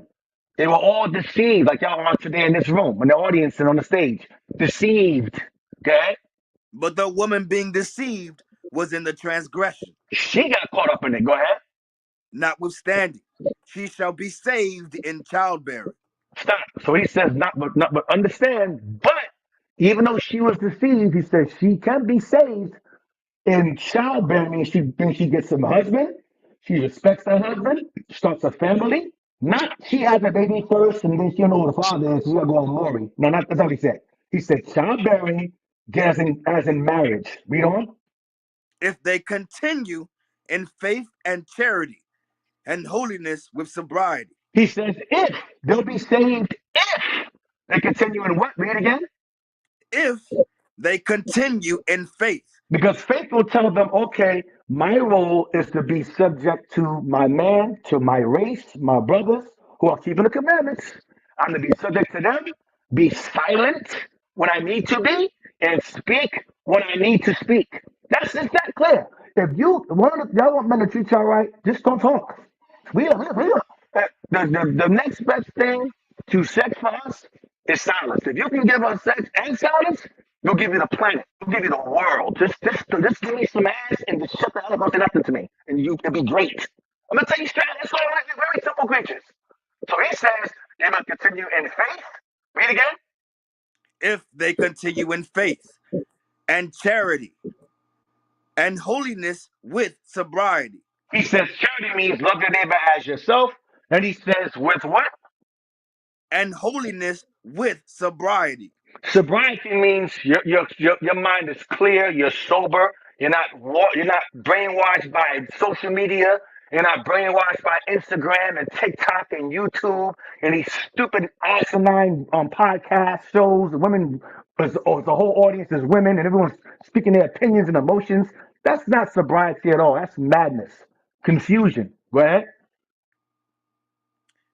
Chapter 3 and verse 1. That's all I want. That's all it is. So that's the whole premise. If you can master those things, the better off our race will be. I'm not playing. Okay, so Stacy. Wait, hold on, sis. Hold on, sis. Hold on. We got some new people on the stage. Let's get this. Hold on. Hey, young, where young at? Hey, young. Oh, he kicked himself off the stage. Hold on, sis. Yeah, I'm back. I'm back, man. I don't know what happened, but I we do got. just want to say this before. I just want to say this. White men be killing the hell out of their wives and their girlfriends. They be killing them, chopping them up, put them in Yo, the yo, backyard. wait, Cam, I'm sorry, bro. Didn't these white dudes kill these two sisters this year? Yep, several. They chopped their ass Yep. to pieces, they broke their neck and chopped them to pieces, and they found sister in pieces. Yep. Two or three of them this year. Drop the Yep. article. There's Right, three right, articles. Three different white dude, Edomites, went Yep. and killed these sisters on a date. Took them on a date and Yep. chopped them up. And they found blood in his basement from other sisters that they didn't find. And they cheat. You want that? Shit. Hey, divest. You want to divest? Hey, have fun. You're gonna divest and end up in the chest. All right. Hey, get Hey, Sirach 26 just so hey, that. to this point, I just want to say, Edomites, white people will be like, "I'll take you, I'll kill the kids, and then I'll do myself." So you Right. He right on said the that. Hey, damn and then nose. when you ask them in the courtroom, why'd you kill him? Because I wanted to see you have it. And they don't give a damn. They don't care. Right. Go to Sirach 26. I'm gonna get a couple of them, and then we're gonna move on because that thought process is very dangerous, and a lot of times, our sisters make those broad statements about black men don't treat their women as good as other races. All that shit is TV. It's all TV. When you actually look at the statistics, black men are the most loyal to their women. Black men are the most loyal to their children. You know, black men actually are the ideal man on the planet by far when you look at the statistics. But when you watch TV, when you watch TikTok, when you on social media, you will believe the lie that black men are just mistreating their women when the opposite is true. Other races actually That mistreat. Tyler Perry shit. Right, that Tyler Perry lifetime nonsense. You know, that's where you get that mindset when it takes a few seconds to actually look up what actually is factual, and you'll actually find out that black men really are the epitome of good men on the planet. But a lot of our sisters make that statement on anecdotal experiences. You deal with niggas, you deal with the worst kind of black man because he tickles your fancy, he a vibe, and now all black men mistreat every man on this stage treats their woman with dignity and respect. Every man on the stage treats their daughters with dignity and respect. Every man on the stage treats their mama with dignity and respect. So I don't know what his mindset has come that black men are just destroying and dogging their women out because I don't see it unless it's on TV. Do your wife have to? Do your wife have to work? No, she does not. So I think you would be the prize. Right. I've been married to my wife for 16 years. Hey, Same woman. and the data statistics don't lie, bro. Oprah even came forward and apologized because she perpetrated that same lie that black men were the deadbeats. They run around, and when she did the data, when she researched the data and statistics, it proved that black men are very much involved in their children's lives and are actually the most ideal fathers in the country. That's not how one, you can go YouTube, look for it. That black fathers are in fact the best when it comes to their children. Even if they're not with the mother, they're still instrumental in their children's lives. So that I don't know where I'm getting this from. I don't know. This is TV. This is media. This is YouTube. I'm telling you, this is Satan all over again. I'm telling you. These are facts. Get that in second national. Because to all the sisters that may have had that, because Sister Stacy, and we're not getting on you, sis. A lot of our sisters have that mindset. We just want y'all to understand where that mindset comes from. That's not your thoughts. Just I want to say, less than what 50, 60 years ago, black women were not talking about like this about their men. They weren't talking like they were actually married to and valued. They were fighting with their men. You're 60s, young. I'm 70s. sorry, bro. I'm sorry. Let me put one thing. Let me put one thing. I'll let you go. Let you guys run. Let you got more people in the audience. I'm just gonna put one scripture. Then this is gonna obliterate the whole thought process. So let's just. I'm gonna be devil's advocate. Let's just say, Stacey, you're right. Black men gotta get their shit together. They gotta get themselves. These guys, they mistreat their women. They don't read the worst of the worst. They don't give y'all any kind of affirmation. They take y'all for you take y'all for granted. We dog you out. We lay with you. We don't marry you. We make kids with you and don't stick around. Just the worst, right? Just the worst. Give me Second Timothy 3:1. Let's just go with that. Let's go with the ain't shit Negroes and ain't SH Negroes and they don't do this and white men do far better and the black men that you've come across, they've proven you right time and time again about how black men ain't doing no better. And we just what's the worst of the worst? Got it. No problem. I got you. I got you. All you sisters in the audience, you're gonna love it. You're gonna love these verses, man. You're gonna love it. I want you to read verses 1 through 5. You're gonna love it. Watch. Let's talk about men specifically. Watch in the last days. Read this. The book of Second Timothy, chapter 3 and verse 1. This know also that in the last days perilous times shall come. In these last days, perilous times shall come. During dangerous times, as the end is approaching, the end is near, whether you believe it or not. It says, perilous or dangerous times shall come. Watch this. For men shall be lovers of their own selves. Here we go. So there's a black man. It's all the black man here. Men shall be lovers of their own selves. Don't care about the woman. Selfish, shiftless, ain't SH got you. Men will be lovers of their own selves. We don't Covetous, covetous men. They'll take what don't belong to them. Stick with your friend. Stick with your mama. This covetous men desire what don't belong to them. Your sister, your fresh best friend. Go ahead, read on. boasters, These guys are arrogant. They boast. I'm the prize. I got a Bentley. I got a fancy car. I got a jet. I got a boat. I go on cruises. I got celebrities that are friends. Boastful. Go ahead, read on. proud, Proud. Go ahead. blasphemers, They don't play about the Bible. I speak all kind of blasphemies, filthy lies. Go ahead. disobedient to Don't parents, respect their parents. Don't care about who brought them into the world. Hate their mama. Hate their daddy. Go ahead. unthankful, Unthankful, don't respect you, don't give you no thank you for what you do. You're good to the man, he just did you wrong. You did right by him, he did you wrong. Unthankful. Go ahead. unholy, Unholy, don't believe no Bible, don't believe in the Bible at all. Go ahead. without natural affection, no affection, they don't show no kind of compliments or give you any kind of affirmation or any kind of accolades, don't respect you without natural affections. Go ahead, some of them don't have the sex with other men, secretly and alone, without natural affection. Go ahead. truce breakers, They truth breakers, they don't stick around in a relationship, they leave you. Go ahead. false accusers, They lie, make things up, lie about their money, lie about their clothes, lie about their house. Go ahead. incontinent, It mean no sexual restraint, sleep around with everybody. This insatiable. Go ahead. fierce, Fierce, violent. They beat you behind. They got guns. They're gangs. Go ahead. despisers of those that are good, Despise the good sisters. They despise the good sisters, right? Go ahead. traitors, Traitors. They hate their own race, hate themselves, hate their women. Go ahead. heady, Heady, prideful, arrogant. Go ahead. high minded, Same thing, heady. Go ahead. lovers of pleasures more than lovers of God, Lovers of pleasure more than lovers of God. Right, Melissa? Lovers of pleasure more than lovers of God. This all they're about is their penis. It's just satisfying their penis. Read on. What verse is that? we're about to, verse 5, Go ahead. having a form of godliness, but denying the power thereof, from such turn away. Then he says, hey, from such having they have a knowledge of God. They go to church every Sunday, sit in the front, they pay their tithes, have a knowledge of God, but not according to the word of God. It says, from such turn away. Get away from them.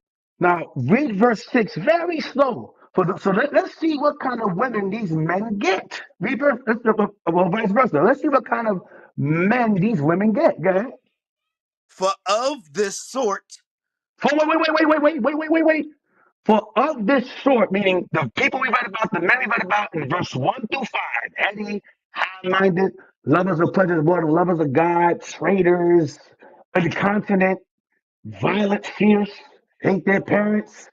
For this sort, these men, go ahead, for of this sort are they which creep unto houses, they creep into houses when they get to the, go ahead, read on. and lead captive silly women, Stop. When it says lead captive, it means that they spit game. They entice the woman, they allure her and lead captive. What kind of women? silly women, Stupid women. Go ahead. laden with sins, Go ahead. led away with diverse lusts, So the types of women that these men attract are sinful, evil, stupid women. That's what the Bible says. So you are what you attract. So all these black men that you women coming across that fit these verses 1 through 5, and you've been with them, you fit verse 6. I'll let my plane. Damn.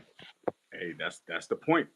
You know, a lot of them No, statements. no, no. That's what the Bible says. It's always true. That's exactly what the Bible says. There's no. That's what the Bible says. That's exactly what it says. You are what you attract. There's no such thing as opposites attract. You are what you attract. You attract evil, wicked Negroes because you're a evil, wicked Negro. No, oh, I'm a saint. I'm pure and righteous, and he's evil. No, that's not how it works. That's not how God works. That's not how that works. Right. Well, that's true. You know, a lot of them Hey, statements. Go ahead, hey, judgment. on the next statement after that, when you talk to the next sister, they're gonna be like, "Well, who wrote the Bible?" Yeah. There you go. Exactly. Who wrote that? Men wrote it. But men also wrote the Constitution that gave you guys the right to vote. Y'all will fall behind that too. Right. That's a heavy point. So, yeah, sisters, you know, you can't make them statements off of your own experiences because it's more men out there that's handling their business and doing right by their women than the two or three or four or five or six or seven or eight. They messing with the same man, bro. You know, the niggas that you done laid with, They you know. messing with all these women. All these women the men they complaining about. They messing with the same one. That And same raising them, joker. and raising them too, and raising them. Yep. That Tyrone dude.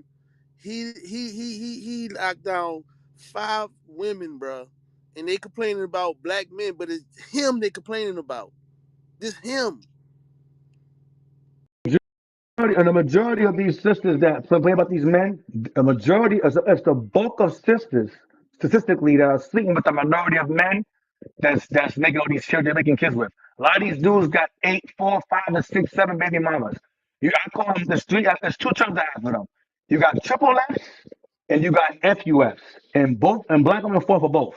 You have the financially fortunate fornicators, and then you have the fortunately financially unfit financially unfit fornicators. That's the broke niggas. Y'all fall for both. Y'all go for both. Future, y'all go from Future to Nick Cannon, financially fortunate fornicators, and then you settle for Tyrone and Ray Ray and them. That's the financially unfit fornicators. Y'all fall for them. Right. All right, we're gonna move on. We got Sissy on the stage. What's going on, Sissy? What's your thoughts on the topic? Sissy Lou. We want to hear from the sisters, dear black women. Please stop following the white woman. You believe they follow the white woman, Sissy? Shalom, brothers, most high in Christ, blessed and prophets. Um, yes, yes, we do, unfortunately. And I want to say, and I thought that the brother brought up a very, very heavy point. Can you hear me? Because I'm not sure. This is my first time actually being on We hear you stage. loud and clear, sis. Go ahead. All praises. Okay, so what was very pointed, and I mean, the bishops brought this out a couple of years ago when they said that our opinion is television. I had to really, think about that thing. And honestly, I believe that's absolutely true. That's what we kind of base our ideals on relationships on. And of course, I'm an older sister. So right now I'm like 50 something or other. So anyway, um, generally, what we saw on television during my youth was mostly white women. We didn't have a whole lot of black women that were on television. So we had a few, but generally the ones that we felt that were winning were more successful, or at least that's the way that they are portrayed on television. That's mostly what we saw.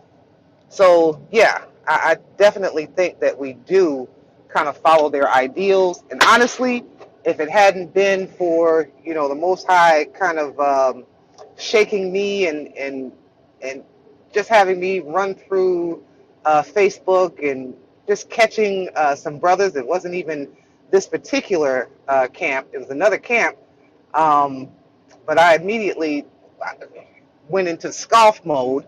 I couldn't believe what I was hearing.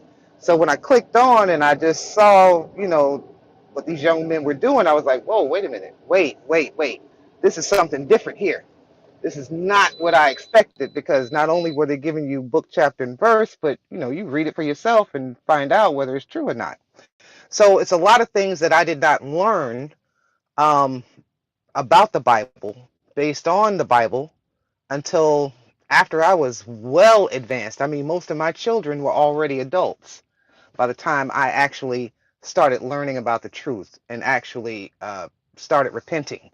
So, yeah, I would say that most of us grew up, and in all of our societies, say, at home, school, church, media, uh, which is radio or television or whatnot, we've all been kind of programmed into this line of thought. Now, most black women are not going to admit that we do follow the white women. We're not going to admit it. But when you look at our actions, that's when you can tell. So, yeah, unfortunately, I think the majority of our sisters, especially those that are still in the world or modern day Christianity, absolutely follow the white woman. And we Right. do it because I think we want to follow who we think is winning or leading. and that's what our downfall is. Hey, that's everything. Let me, and I'm gonna move on quickly from this, but I am curious. Sister Stacy, did you vote? No, No, no, not this. I don't think I'm Sister Stacy. Did you vote? Yes, I did. Who'd you vote for, if you don't mind me asking? Oh Lord, I voted for Camilla. Thank God. No, hold on, hold on. So, And I would never vote for Trump. And so no, that was no, so, never hold a on. hell no. Listen, Like, sis. That's fine. That's fine. You didn't vote for Trump. no. Kamala's a white woman. Do you know that? She's Indian, No, her father is what is it? Her father's a Caucasian, but and she's Indian. right, her mom, Irish or something. her mother is Indian. She's You hold on, mixed sis. race. No, you're not. Get that in numbers. Is it numbers? Joshua. Numbers what? Hey, just say I know, man. Just because you came across a person that got good parents and the child ain't shit, that's cool. The exception doesn't change the rule. Just because you come across a few bad apples doesn't mean the whole bunch is bad. The exception don't change the rule. Fact. Give me that. You are what your father is. Cause sis, The, her father is your father is what determines your race. A lot of people call Kamala Indian because of her mother, but her father is a white man. Read what you got. the book of Numbers, chapter 1 and verse 18. Well, And they assembled all the congregation together on the first day of the second month.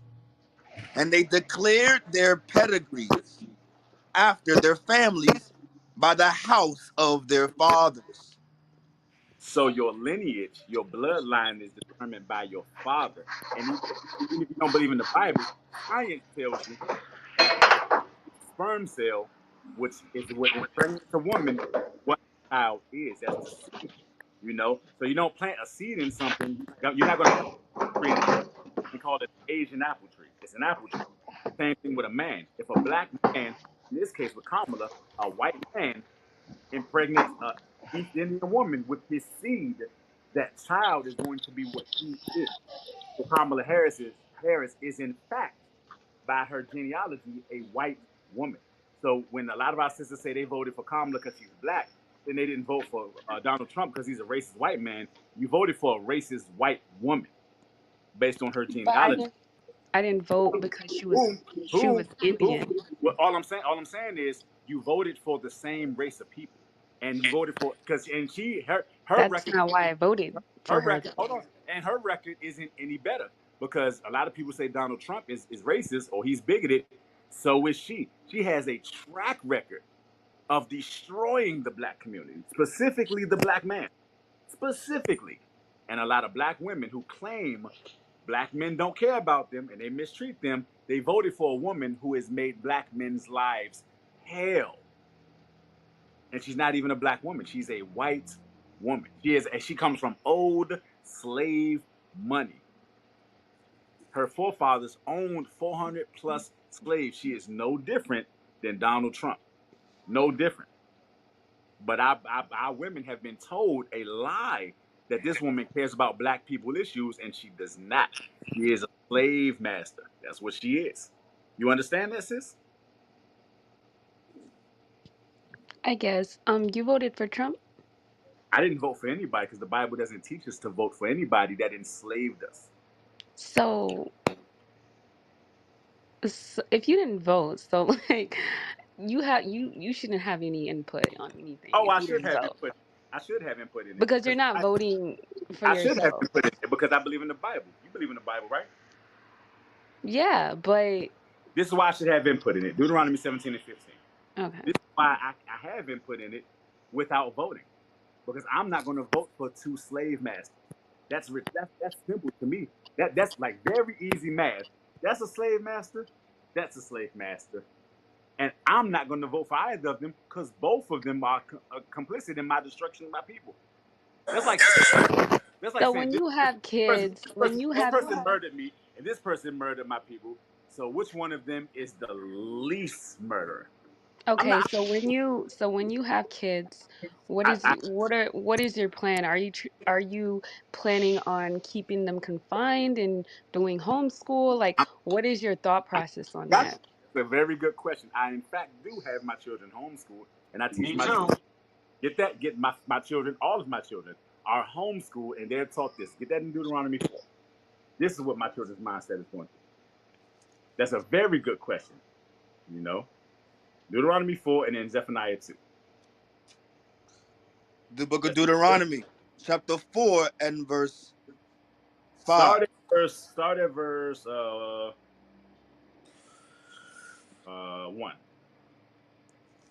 The book of Deuteronomy, chapter 4 and verse 1. Now therefore hearken, O Israel, unto the I'm sorry, that's statutes. Deuteronomy 6 and 1. My apologies. Understood, sir. The book of Deuteronomy, chapter 6 and verse 1. Now these are the commandments and statutes and the judgments which the Lord your God commanded to teach you, that ye might do them in the land whither ye go to possess it. So the Bible is about laws, statutes, and commandments, not religion. They are laws that teach you, in fact, how to deal with your people. That's why I can say emphatically that these men on the stage, I know, and I know all of these men personally, all of them. And I know for a fact that these men don't mistreat their wives and they don't mistreat their children because they keep the commandments of God. So the Bible is not a religious book. It is literally a book of instructions of how you're supposed to deal with your people. That's what we've forgotten. But how do I deal with my children while they've been homeschooled? Verse 7. Verse 7. And thou shalt teach them diligently unto thy children. So the commandments of God are what you're supposed to teach to your children. For example, I love black women so much that I teach my black sons to only deal exclusively when they're older in marrying their own race of women. Why? Because that's a commandment of God. So I'm not going to push my son to marry not a black woman because he literally is the product of a black man and a black woman. Period. That's what I'm going to teach my black son. Keep reading. And shalt talk of them when thou sittest in thine house, More. and when thou walkest by the way, and when thou liest down, and when thou risest up. Right. So all day long, I'm going to teach my children the commandments of God because that's what's going to instill in them those morals, how they ought to live. Now, I said something about how I'm going to teach my black son and my black daughter, Tobit 4 and 13. This is a law that I teach my black children while they're being homeschooled so that they don't grow up hating black women or so that they don't grow up hating black men. The book of Tobit, chapter 4 and verse 13. More. Now therefore, my son, love thy brethren, The first thing that it said is love your brethren. That's a commandment. Love your people. Come on. and despise not in thine heart thy brethren. And don't despise your brethren because you had a few run-ins with some trash people. Because it's trash women and trash men. I've dealt with trash women before I met my wife. And I still ended up marrying a black woman because I love black women. But if I had the mindset that all black women are trash based on the few hoes that I dealt with in my life, then that says more about who I am and my character than it does about my actual race. Because you mean to tell me you can't find no good in your race? Like just all like the whole race of men, the whole race of women is just defiled. There's not one good one in the midst of them that is going to deal right by you. We pick bad a lot of the times, and then we blame it on the whole race. The problem is you. Come on. Despise not in thine heart thy brethren, the sons and daughters of thy people, That's how you know it's talking about your race, because it says the sons and daughters of thy people. Read. in not taking a wife of them. So, in not taking a wife of your own people and not taking a wife that reminds you of your mother, you hate your people. Come on. For in pride is destruction and much trouble, and in lewdness is decay and great want. Read verse 12. Verse 12. Beware of all whoredom, my son, and chiefly take a wife of the seed of thy fathers. That's what I teach my son. That's what I teach my daughters.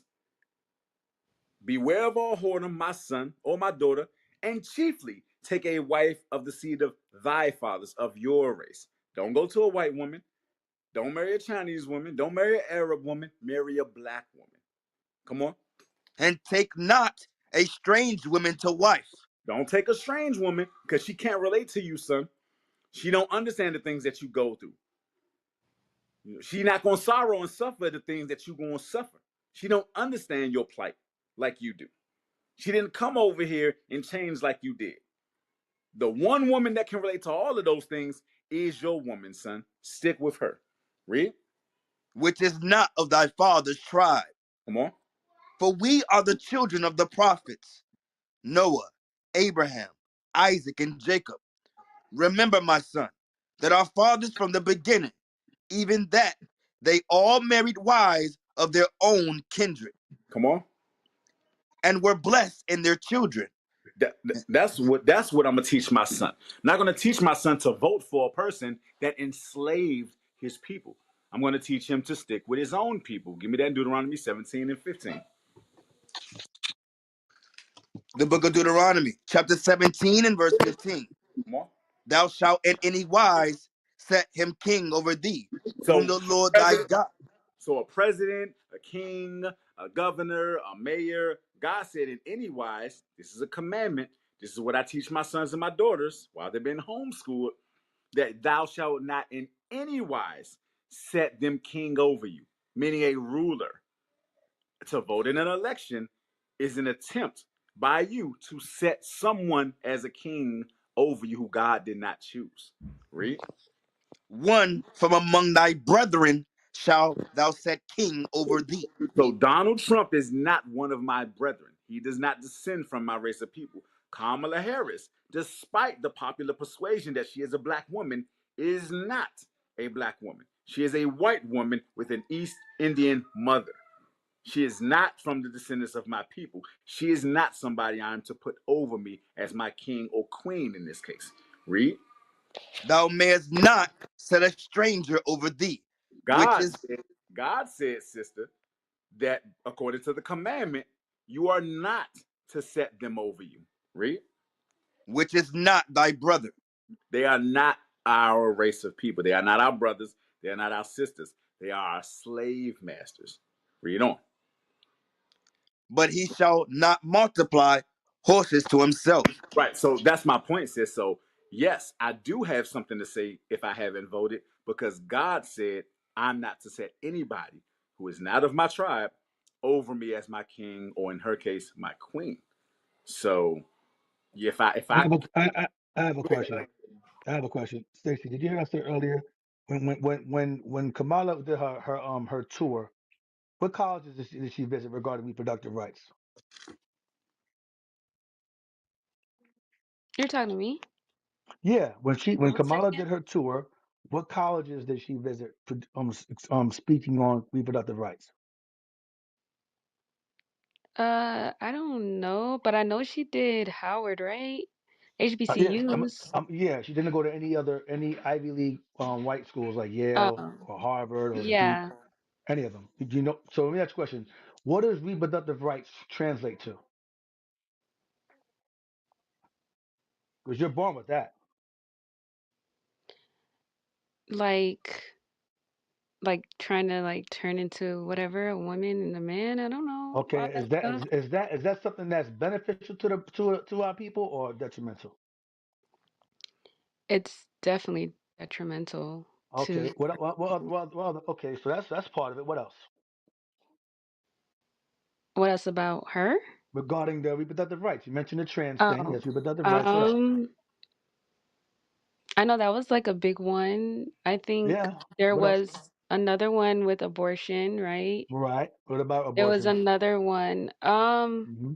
that there that you couldn't get abortion after what, 3 weeks? They were trying to You ban know they that. have you know they have states you can get abortion after not after like after birth, Yeah, right? yeah, yeah. Yeah, I've heard She was that. pushing Yeah. for that.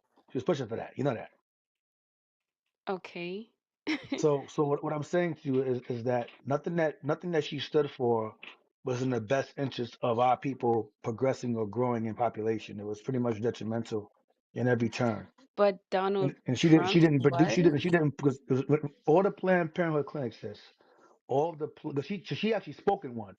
All of the Planned Parenthood clinics are found in 80% of black communities, and all of the main fertility clinics are found in white ones. You don't But find that to be odd? statistics also show that black women die more frequently than white women during childbirth too. So That's Not not true. having that's not that's true, not sis. true. That's not true. No, it's not. It's not true. No, Propaganda. that's propaganda. Sis. That's not true at all.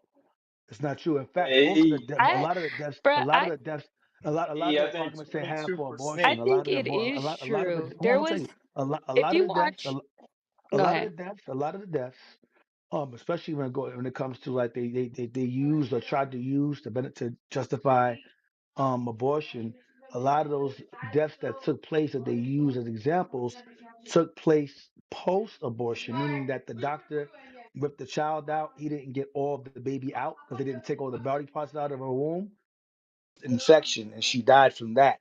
A lot of those instances are pretty much those stories are distorted, and they make it seem as if like had she got the abortion, she would have been okay. Go back and research the actual story itself. She got she died from the abortion because she didn't get all the parts out. So you gotta be very mindful of these things. But black women are not dying again from childbirth. That's false. That's a false doctrine. It's false. It's not true. Among many other things. But my point was that is that she visited all of the black HBCUs, whatever, to discuss a right that y'all are born with. Everyone has a reproductive right. You're not But forced I to have kids. but I also saw statistics on okay, like black women is the most frequent, black African Americans are the most frequent to have abortions, but black African Americans are also the ones that are what that make less than minimum wage. So wouldn't you think that if they're not allowed to have abortions, that having more kids would make them just more poor? Rather, I mean, No. like, why would I continue to have kids? I already can't. I don't even meet the minimum wage. Like, I would forever be poor. Like, if I Oh, can't, okay, okay. Let's deal like, with that. Let's deal with that. So you're saying like that because doesn't of make poverty, sense. you're saying because of poverty, but understand a lot of these sisters that do tend to, 90% of the abortions that take place are based upon irresponsibility. They're laying around with, they're doing things the wife's supposed to be doing, and they're not married, and that's one of the main issues. That's the biggest thing. That's the biggest problem. You mentioned poverty. You got to understand that our forefathers or foremothers prior to the 50s and 60s was having kids under way worse circumstances. So poverty is an excuse. Second of all, if they are poor and they can't afford to take care of a child, you can always have the child and get it for adoption. You don't have to have it ripped out of your womb piece by piece. They feel everything. It's a living thing. The child has a right. The same way you say you have a right to live, the child has a right to live. If you can't raise a child, you can easily take the child, drop it off at a fire station, drop it off at a church, drop it off at an orphanage, and go about your business. No one will look for you. It's that simple. You don't have to have the child ripped out of your womb piece by piece and put on the table. If you really feel, oh, I'm poor, I can't raise this child, then fine. Then bring the child into the world and then let someone else take the child and adopt it. And that way you're good. Well, to kill a child because you can't afford to take care of it? If that be the case, most of us will be dead. I grew up poor. So I don't know. That doesn't make any sense. It sounds like it's a cop out to avoid responsibility. If people were not allowed to abort their children, they would think twice about screwing. Tell you straight. If And they E, if they were if, yeah, go ahead. also, to what she said about the minimum wage, okay? I've never ever heard of, well, now you see it because of the conditions that exist that you just said. Most of the men, my friends, when they find out that their woman is pregnant and they're in a healthy relationship, they're looking for more work. They're not saying, well, my wife only makes minimum wage. Usually, the woman that's talking about the minimum wage factor, she's already a single mom. She's already screwing around with a guy that she know don't like her and don't want nothing to do with having a baby. And she still allows him to have sex with her for her pleasure, And her thing now is, her reasoning is, I'm going to kill the child because of money.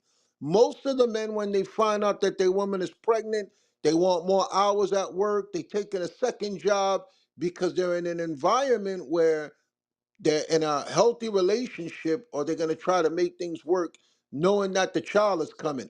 This new shit about minimum wage is just the women that are, like Margaret Sanger says, they are reckless breeders. That's what the white woman said over Planned Parenthood, that black people are reckless breeders. So if the woman is already worried about minimum wage and not having money and already poor, the first thing she should do is not put herself in a situation where I'm going to use ripping the baby to shreds as a method of birth control. So any woman that's talking about, I don't have no money, keep your legs closed. Take your mind off penis. But don't say, I'm going to take the dick and then go to a place to exterminate the child when it's supposed to be in the most safest place possible, her womb. I mute my mic. So if you're gonna say that about women, you need to say that about men too, to not sleep with Men women don't if they're carry not. babies. Men don't carry babies, and men What? don't go to abortion clinics. Men don't Okay, carry so babies. If the decision to kill the child is not the man's, if the woman says it lives or it dies, the man has no say so. If the man is saying, please don't kill it, and she's pushing that my body, my choice, nigga, the baby dies. So all that stuff, well, you have to blame the man too. You have to blame the man too. It makes no sense. You guys can't have it both ways. You're making things up. That's not the real world. If a man is begging and pleading, please don't kill the baby, the woman could kill it with no repercussions. Okay, so if the woman is that ready to make such a drastic decision, all the responsibility falls on her. If she doesn't want to be classified as a murderer, stay away from the penis. I mute my mic. Hey, and also, it's not like these men are just taking vagina from them. You open your legs to these men, and so I'm gonna be straight up. If you don't want the responsibility of it, don't open your legs. Men not gonna have sex with men. Have sex with who they can. That's the bulk majority of men. Stop it. Men ain't just walking around just raping women and getting them pregnant to have babies. They open their legs to these men. They get pregnant, and the men take advantage of them. You know how they can stop taking advantage of it? Close your legs. Straight up. Hey, Young, just to add to but your that, point, men control marriage. Women give access to sex. All right, so that is a known fact in this world. Women control sex or access to sex, and men control marriage. So with that thought in mind, the same way you can put energy into going to the courts and the abortion clinics to make sure a man is held accountable, because that's pretty much what you're doing. You're stopping accountability from the black woman. Accountability is closing your damn legs. The same way you can go to the courthouse and demand child support when a man has no control over that is the same way you can control keeping your legs closed to keep a man out of those drawers. I mean my mic. I guess, I Hey, guess, I guess like, I'll say it one more time, sister. Accountability. Say it with me now. Accountability. I understand that. I guess I'm just looking at it from a statistic standpoint. So if I'm seeing that black women are the lowest, like they make minimum, they barely make minimum wage, and then they're having abortions because of that. I would assume that not being able to have an abortion would just make that worse because it's not going to change. A statistic is a statistic. Like, we can talk all day about this, but it's like that's not going to really change. Okay, hey, So Stacy, with sis. the Stacy. What about the illegal? What about people that come here from outside the country that they have no job, they're struggling, they all got Mhm. 3 or 4 jobs, they're having babies. You have the Jewish people who are primarily on welfare. They won't give it a welfare because of them. They're the main ones. They're the main subsidiaries to welfare programs and so forth, but they're and they not have kids. So, based off this. but I'm asking you why you talk about poverty and poor. These Yeah. people who come to the country, who are, I mean, I'll be honest, I don't believe in legal aliens at all, but Okay. the so-called Hispanics, right, who come here, Mexican, whatever, they come to this country, they're piss poor. They have children. Their husband goes out and finds work and takes care of the kids, whatever, be 10, 11 of them in one house. It's a stereotype, but it tends to be true. You'll have a Mexican family, they'll have a whole bunch of kids. He's making damn near $10 an hour, $20 an hour, and they're making it work. So that's not an excuse. If people, and white, the same thing with Jewish people, they be on welfare, they don't have no good jobs like that, whatever, and they having kids. That excuse does not provide justification to eradicating a child in the womb. It does not. Private money or finance does not justify it. It doesn't in any way, shape, or form. It just doesn't. It's just a cop. It's a cop out. Like the rape thing is a cop out. The incest thing is a cop out. That's a lesser. That's the lesser percentile of reasons behind the abortions. The main percentage is women recklessly laying with men that they're irresponsibly sleeping with who are not their husbands, who they're not married to, and they because they know, okay, once I get pregnant from this nigga, he ain't gonna marry me and I can't afford it, so I'm just gonna let this thing go. That's what it boils down to. It has nothing to do with money. Nothing. How much Well, it costs? How much does it cost for a condom? A condom Right. versus letting a but doctor you're go and tear your womb up. It's $300 for the abortion, a dollar for a good condom. So it all boils down. Just this.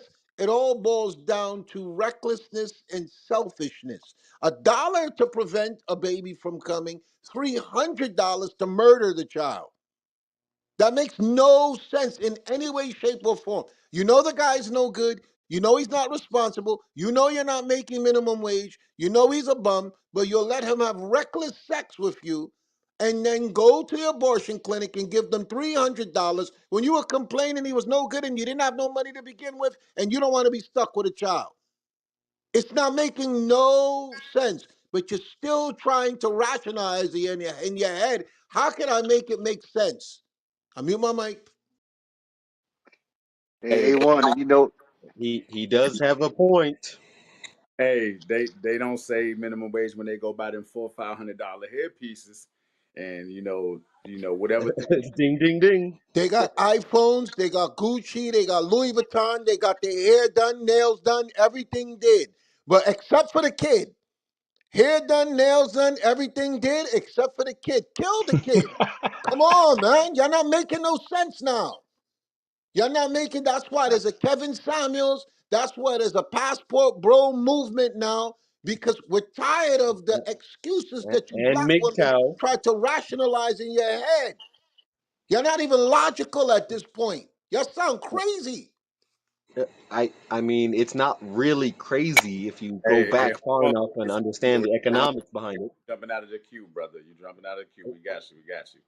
So Hey, also, generally, black women graduate at a higher rate from college than men.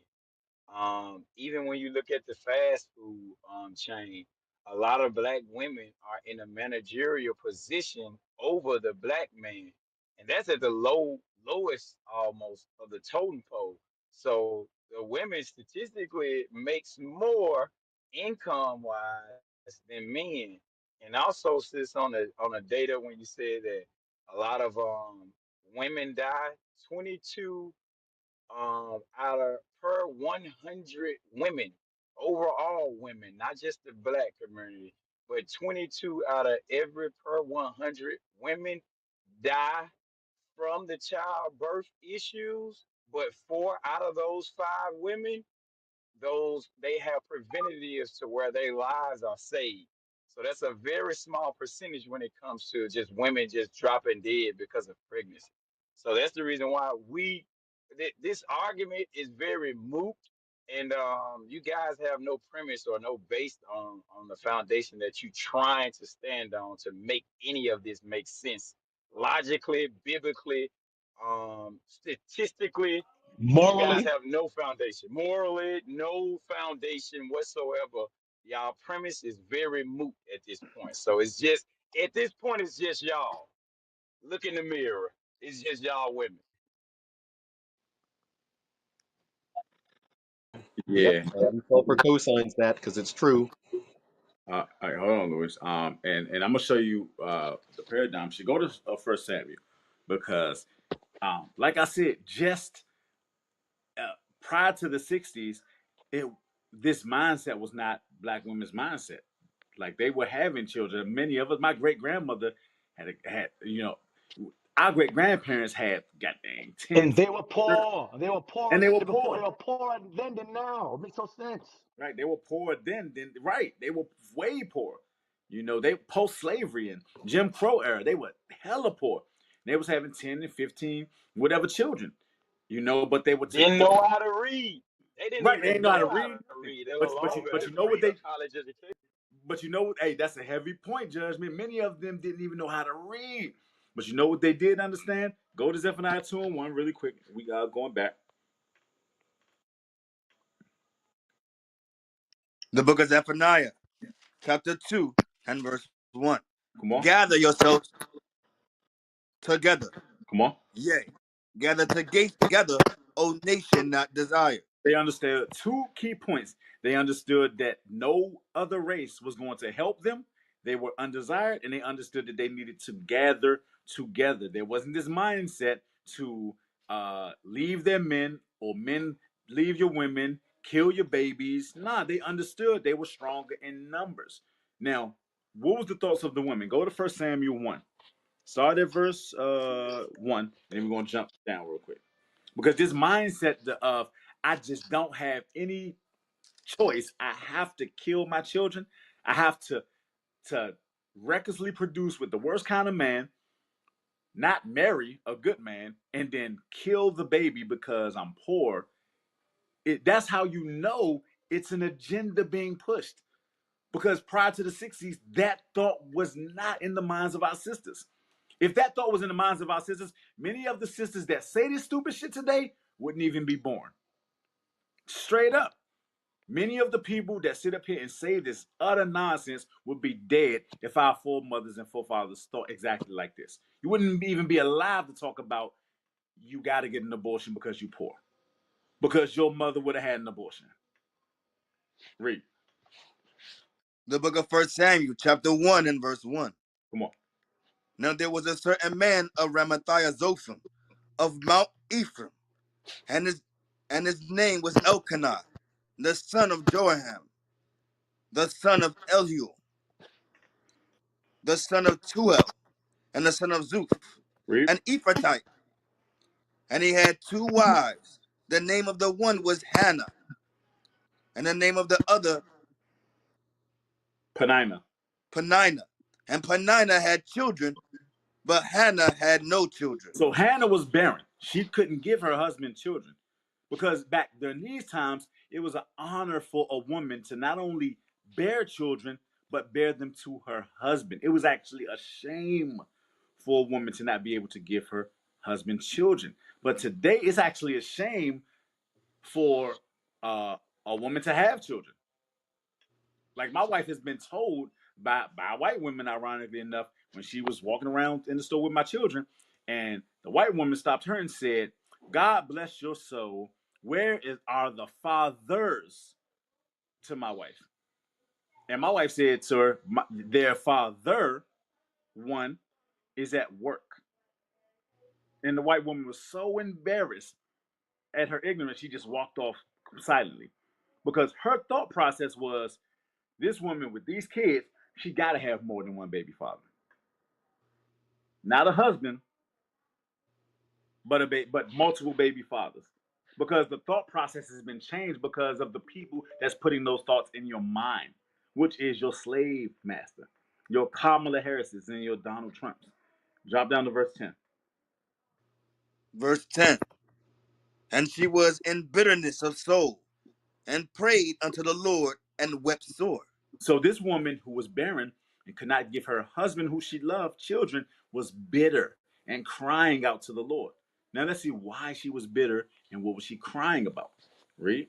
And she vowed a vow, and said, O Lord of hosts, if thou wilt indeed look on the affliction of thine handmaid. Wait, she said she's afflicted because she can't have children.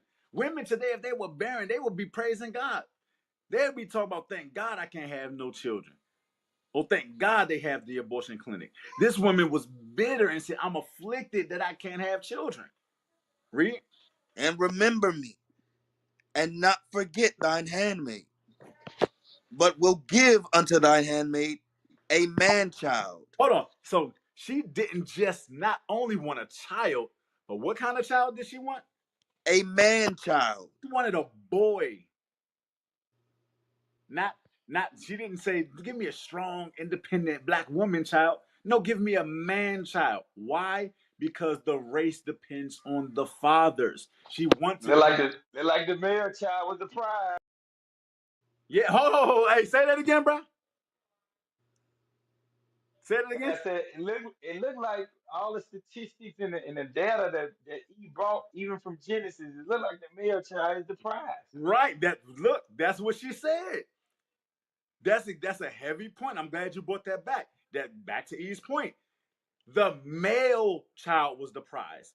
She could have asked God for any. She could have said, "Give me a baby girl like me." No, she said, "God, look down upon my affliction and give me a man child." Yes, sisters, the man is the prize because they keep your race going. If all the men died out, your race ends because that's who has the seed. If every black man died, the seed of the black race dies with the man. No black woman, I don't care if she is a black woman, she cannot reproduce black children except a black man pump a seed in her. Any other race that puts a seed in a black woman, she's producing his race.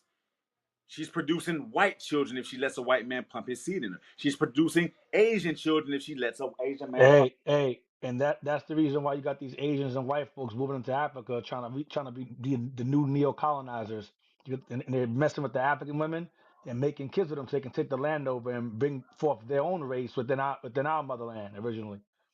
That's what they're doing because the other nations understand that too. Arabs, Asians, and white folks are moving into Africa, messing with the African women over there and taking the land so they can bring their seed over there. So I keep playing games. Exactly. That's a heavy point. Now, I'm glad you went into it earlier. Yes, the black man is the prize. That's why she begged God. Begged God. It said, read verse 11 again. And she vowed a vow and said, O Lord of hosts, if thou wilt indeed look on the affliction of thine handmaid, and remember me, and not forget thine handmaid, but will give unto thine handmaid a man child, Read. then I will give him unto the Lord all the days of his life, and there shall no razor come upon his head. So at one point in time, our mothers prayed to God for our sons. Now today, our women kill their sons. They leave their fathers and they kill their sons, or they raise their sons without the father so that their sons grow up to be like their daughters and then grow up and create more baby mothers that's going to raise more bastard children and bastard sons to grow up and continue perpetuating the same dumb thing that they hate. Black women create the hoes and whoremongers that they hate. You raise them, and then you complain about them, but the fault is in you. I'm sorry, Hey, somebody. young, Wait. it's really baffling where you have a platform such as this, like no other platform in the world. And I mean, if the sisters were smart, they at least consider the information coming out and be like, you know what? Anybody that I date from now on, I'm just gonna come to this platform and keep getting counsel to see if this actually a man that I supposed to consider because I've been choosing wrong all my life. And it got me hating black men. So since these black men understand and they know men better than me because I'm a woman, I can utilize their experience and they counsel on choosing my next mate. So I won't hate the next black man I come into because he's a bad choice. This is the only room you can do that in, but sisters don't utilize the platform to their advantage. A judgment, and a lot of their mothers messed that up for them because had they mama not been so damn bitter and kept them from their daddy would have helped them out if they would have used their father. Because men know men.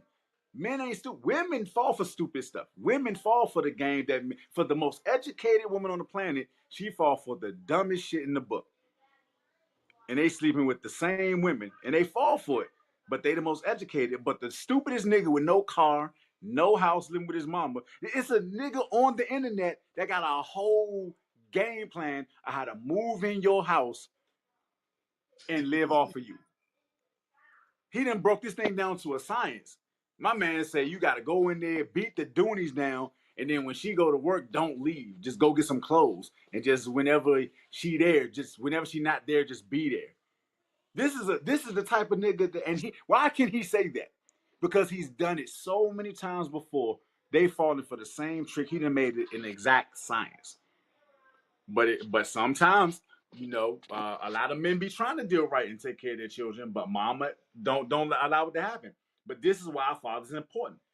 Sirach 7, to that point, Judgment 7 and verse 24. This is what a father is supposed to do for his daughter. So if you do want good men, if you do want a good man that's going to marry you and deal right by you, you need to go through your father. You need to vet that nigga through your father. And a lot of y'all don't do it. A lot of y'all keep that man from your father because if you do have your father in your life, because you know what your father going to say, and you don't want him to tell you to leave that dude alone because you like him and he wears size 14 shoe and he a vibe and he make you laugh and he beating your doonies down, and my dad not gonna like him. Nah, your father is supposed to vet him because your father don't care about none of that stuff. He care about this. He go is my when my daughter's older, when her beauty fades, when her body faded because she didn't have this man children. Is this man gonna still love and take care and protect my daughter when the beauty is faded and the ages that when the breast drooping down and she got some cellulite in her legs and you know what I'm saying she ain't that 20-year-old 25-year-old no more. She 45 now. Hey, Young, the reason they ain't gonna respect the man that they gonna get is because there's people in the comments saying stuff like, well, black man ain't shit except my father. Understand, your father is a No, your black man. father ain't shit neither. If Yeah, black your man, father, your yes, father ain't bro. shit. Your father should have spit in your face. That's the point. Y'all don't respect black men as a whole because you really don't respect your father. And it's going into the point that Young about to bring out now. Most of Hey, y'all, yes, sir. if their father was shit, he would have trained his daughter not to be with men that ain't shit. For a woman to say black men ain't shit and the first protector is her father, how did she find out niggas ain't shit if her father was such a Right. good man? Y'all sound crazy. Okay, your father was obviously not shit because he allowed you to hook up with shit. Now you talking shit. Right. Read verse 24. Exactly. If black men ain't shit, your daddy ain't shit. Straight up. Read. The book of Sirach, chapter 7 and verse 24. Hast thou daughters? Have a care of their body. So if your father, to A's point, if your father cared for your body, if he was shit, he would have had to care for your body, and niggas wouldn't have ran through you to where you now saying niggas ain't shit. That shows your father didn't have a care for your body.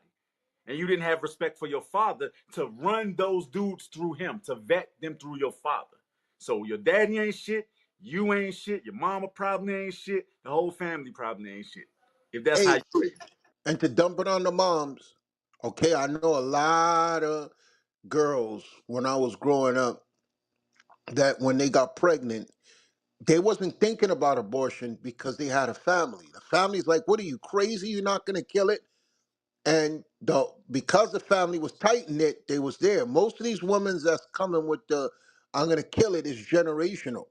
You ain't got no relationship with your family. You ain't got no relationship with your mother.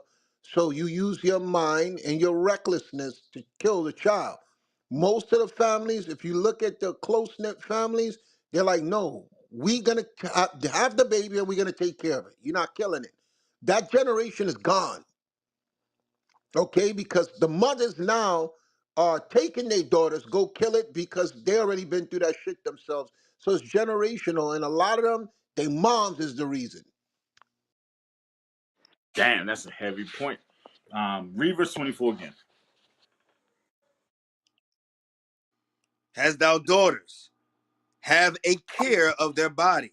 So we have daughters. I have daughters. These men have daughters, and we have a care for their body. What are you eating? Nah, put that sugar down. Go eat some vegetables. Go eat some carrots. Go eat some some apples, some oranges. Do some exercises. Keep yourself in shape. Nah, nah, nah. Don't do that. Don't do this. Don't talk like that. No, no, no, no, no. Ain't no boys coming up in here. No, you can't have no boyfriend. A father has a care for his daughter's body. Read. And show not thyself cheerful toward them. And when she say or do some dumb stuff, he not gonna laugh it off or smile about it. He gonna check her behind. Come on. Marry thy daughter. So the next part of having care for your daughter's body, as a father is supposed to, is to marry his daughter off. Your father is supposed to pick your husband. The reason why a lot of y'all sisters talk about black men ain't is because you pick bad. You pick the nigga that ain't shit. Not your father, not any man. You don't go to any man, not your brothers, not anybody. You go to your whole girlfriends that's gonna sleep with your man to pick your man. And then you talk about men ain't shit. No, sis, you ain't shit. You pick bad. Because your father's supposed to marry you. He's supposed to pick your husband. Read. Marry thy daughter. And so shalt thou have performed a weighty matter. Because most fathers understand how important it is that his daughter ends up with a good man that's going to take care of them. But the reason why y'all don't go to him is because y'all don't want a good man to take care of y'all until y'all ran through your vagina dragging the floor and y'all done let everybody hit. Now you 30 or you're 40 and you want a good man to take care of you and your badass bastard kids, and they don't want you. But if you would have listened to your father and if you would have came under the guidance of your father, then you would be married to a good man and you wouldn't have the mindset that men ain't, and you wouldn't have the mindset that you got to kill your babies because you just so poor. Because you would have all you went from your father's protection to your husband's protection and provision. That's the point. But if you want to be strong and independent and on your own and make your own choices and your own decisions, that's cool. Just take all the L's, take a big old paper mache L, staple that shit to your head with the lace front, and walk around like the loser that you are. Because you are responsible for your own choices, no one else. Finish that off. But give her to a man of understanding. But a father is going to give his daughter to a man who has understanding, not a Chad, not a Pookie, not a Ray Ray, not none of these niggas that's out here that they just driving their home girl car or driving their girl car and picking you up and busting you down. And they ain't even got a pot to piss in and a crib to throw it out of. You got to deal with your father. If you had many of y'all, if y'all would have dealt with your father, y'all would have been all right. But you didn't deal with your father. And for the ones that didn't have a father, that's exactly why you deal the way that you do now, because you didn't have a father to tell you what's real. Because your mama deprived you of that. Because your mama was being a hoe. I'm sorry. It is what it is. Sorry, but not sorry. It is what it is. All right, we're gonna Hey, move. hey, yo, when you watch like the Olympics, right? The Olympic medalists and so forth. Like, what is the usual awards? You know, what they usually go off of. Like, what's the awards? They usually get like a what kind of medals will they get? Gold, silver, and bronze. Right. So and who's the winner gets which one? Gold. Oh, can you get limitations? Um, real quick. Limitations, real quick. Damn. Limitations. Was it Oh, four? oh, and for Stacy, you said I wonder if y'all women right beside y'all. Yeah, my wife in the house with me right now, listening to everything that I'm saying. But my wife's not a whore, and she had her father and her husband. Good job, wife. See how that worked? Limitations 4 and 1. The book of Lamentations, chapter 4 and verse 1. How is the gold become dim? How is the most fine gold changed? The stones of the sanctuary are poured out in the top of every street. So now our condition, The press hold on, our condition in this situation was when Babylon came against us and they overthrew us. We got conquered and overthrown as a people. The Lord said, how has the gold become dim? He says, how is the most fine gold changed? The stones of the sanctuary are poured out on the top of every street, going into the actual temple when they conquered us. Now read verse 2, please. The precious sons of Zion, The precious sons of who? comparable precious sons of Zion, The precious daughters of Zion the precious sons of Zion, are what? comparable to fine gold, Comparable to what? to fine gold. Go ahead. How are they esteemed as earthen pitchers, the work of the hands of the potter? God says that the sons of Zion are comparable to fine gold. Whenever a person wins an award, they usually win a gold medal when they're in first place. So I would say that good men are the prize. That's what the Bible Hey, says. hey, yo, And we y'all black and you black women call us earthen pitchers.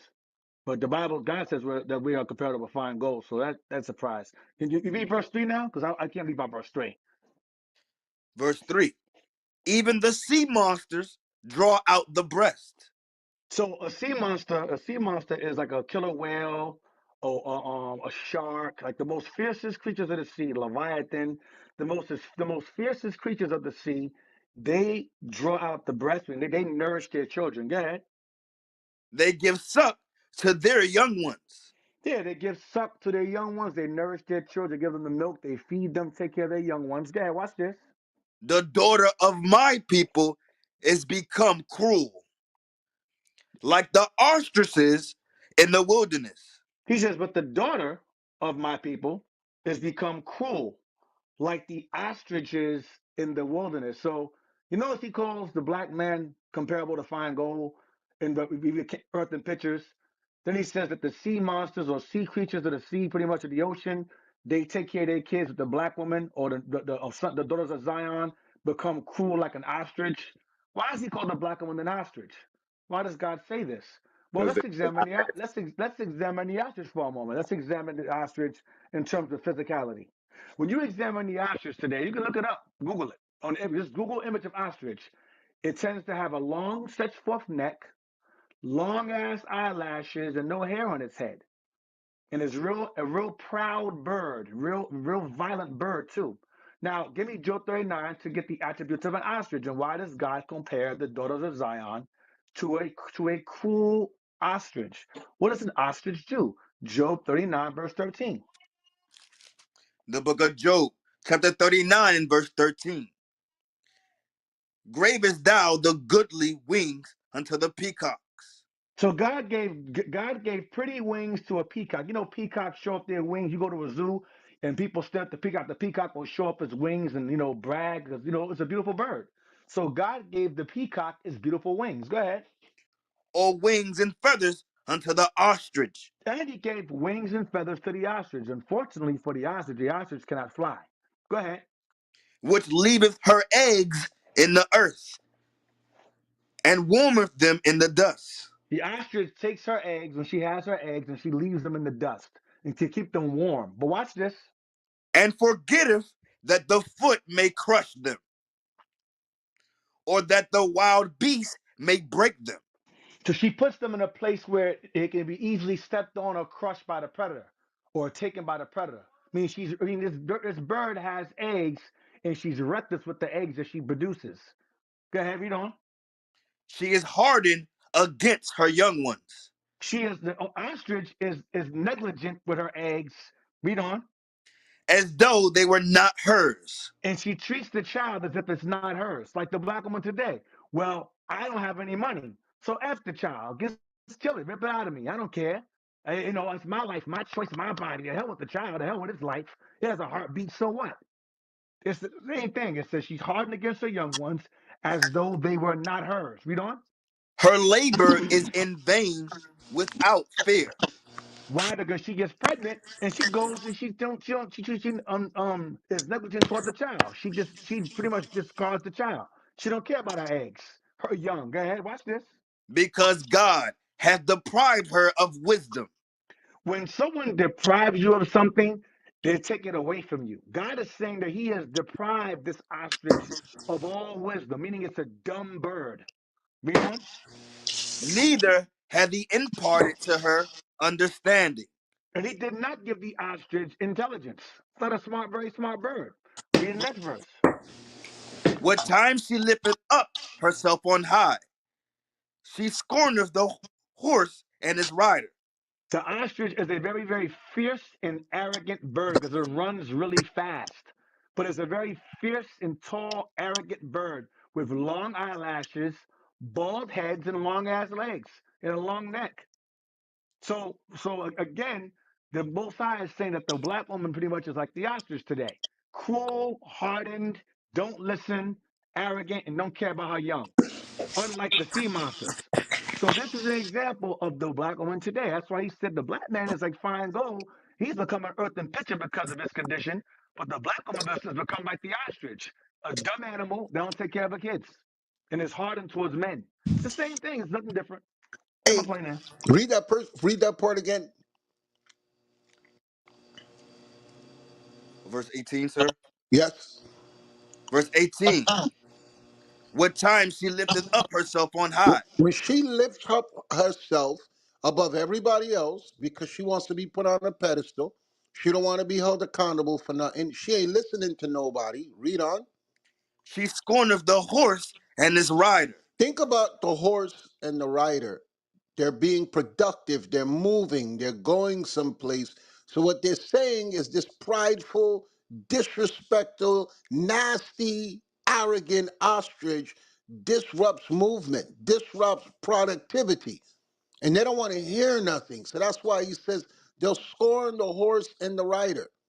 Okay? They're going on a path, they're going on a journey. But her nastiness, her selfishness, and her recklessness will disrupt movement. Read on. Hast thou given the horse strength? Hast thou clothed his neck with thunder? Canst thou make him afraid as a grasshopper? The What can the ostrich? Okay, because that's how they move. And like E just said, God said that the men are as fine gold. And a lot of you black women, you destroy them. So this is what he said in prophecy in Isaiah chapter 13, verse 12. Because y'all gave up on the black man. God did not. All praises to the Most High God. This is what he says because he knows that the black woman will play a pivotal role in the destruction of the men. Read it. book of Isaiah, chapter 13 and verse 12. I will make a man more precious than fine gold, even a man than the golden wedge of Ophir. So what y'all don't understand is those men are in the making. They're in the making because God knows the destruction that has befallen them.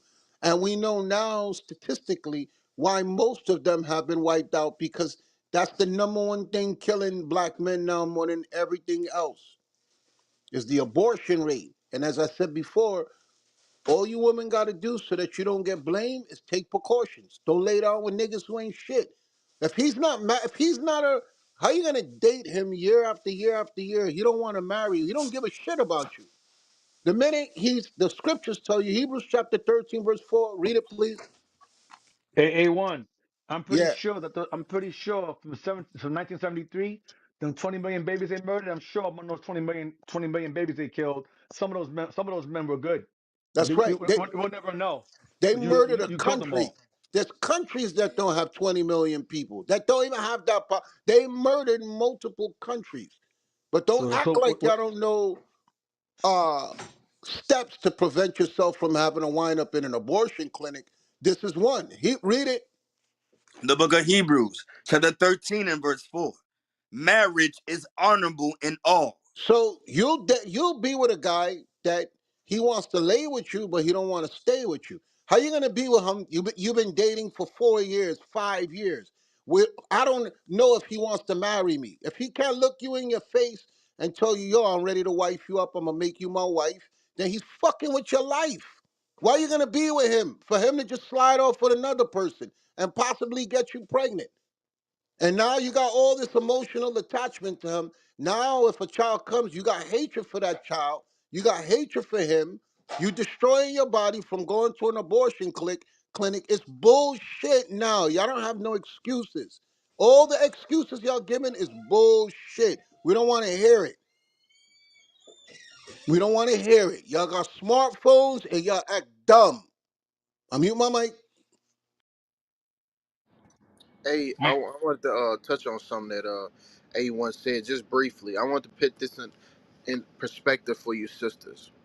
Out of those 20 million babies, you killed future fathers, you killed husbands, you've killed daughters and wives as well, but I want to put it in perspective. You said, where the good man at? You killed your husbands, you killed future good brothers, Your you military. killed future sons. What'd you say, Judgment?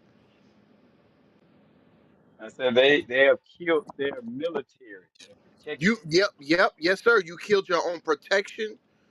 You killed those who can help get these young niggas in check. Y'all have killed everything that was precious in your community for your own selfishness because you can't keep your damn legs closed.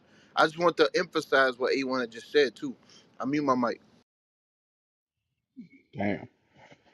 Yo, that's crazy, bro.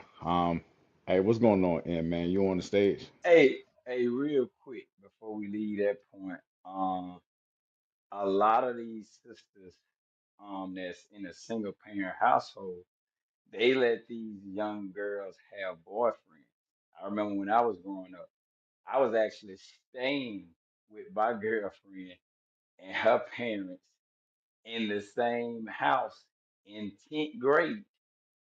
So that was when I was coming up. I can only imagine what's going on in the household in regards to the single mother raising the child by herself and letting the kids do as they please. So yeah, it's which fall backs on the sister. I remember. And you on the stage? I'm here. I'm here. Shalom, everyone. Shalom, man. Yes, sir. Yes, I'm gonna Shalom, plug the room and prophets. you got it. I Yes, want to sir. read this scripture real quick and I'm gonna plug the room because I know it doesn't sound good like that. That should make your stomach turn to hear. Hey, hey, delete that nigga David Lucas running a fucking scheme on people about how to make money. Nigga, this is not the place for your bullshit. We talking about trying to build a community up with morality. You trying to run a Ponzi scheme. Leave our room, nigga.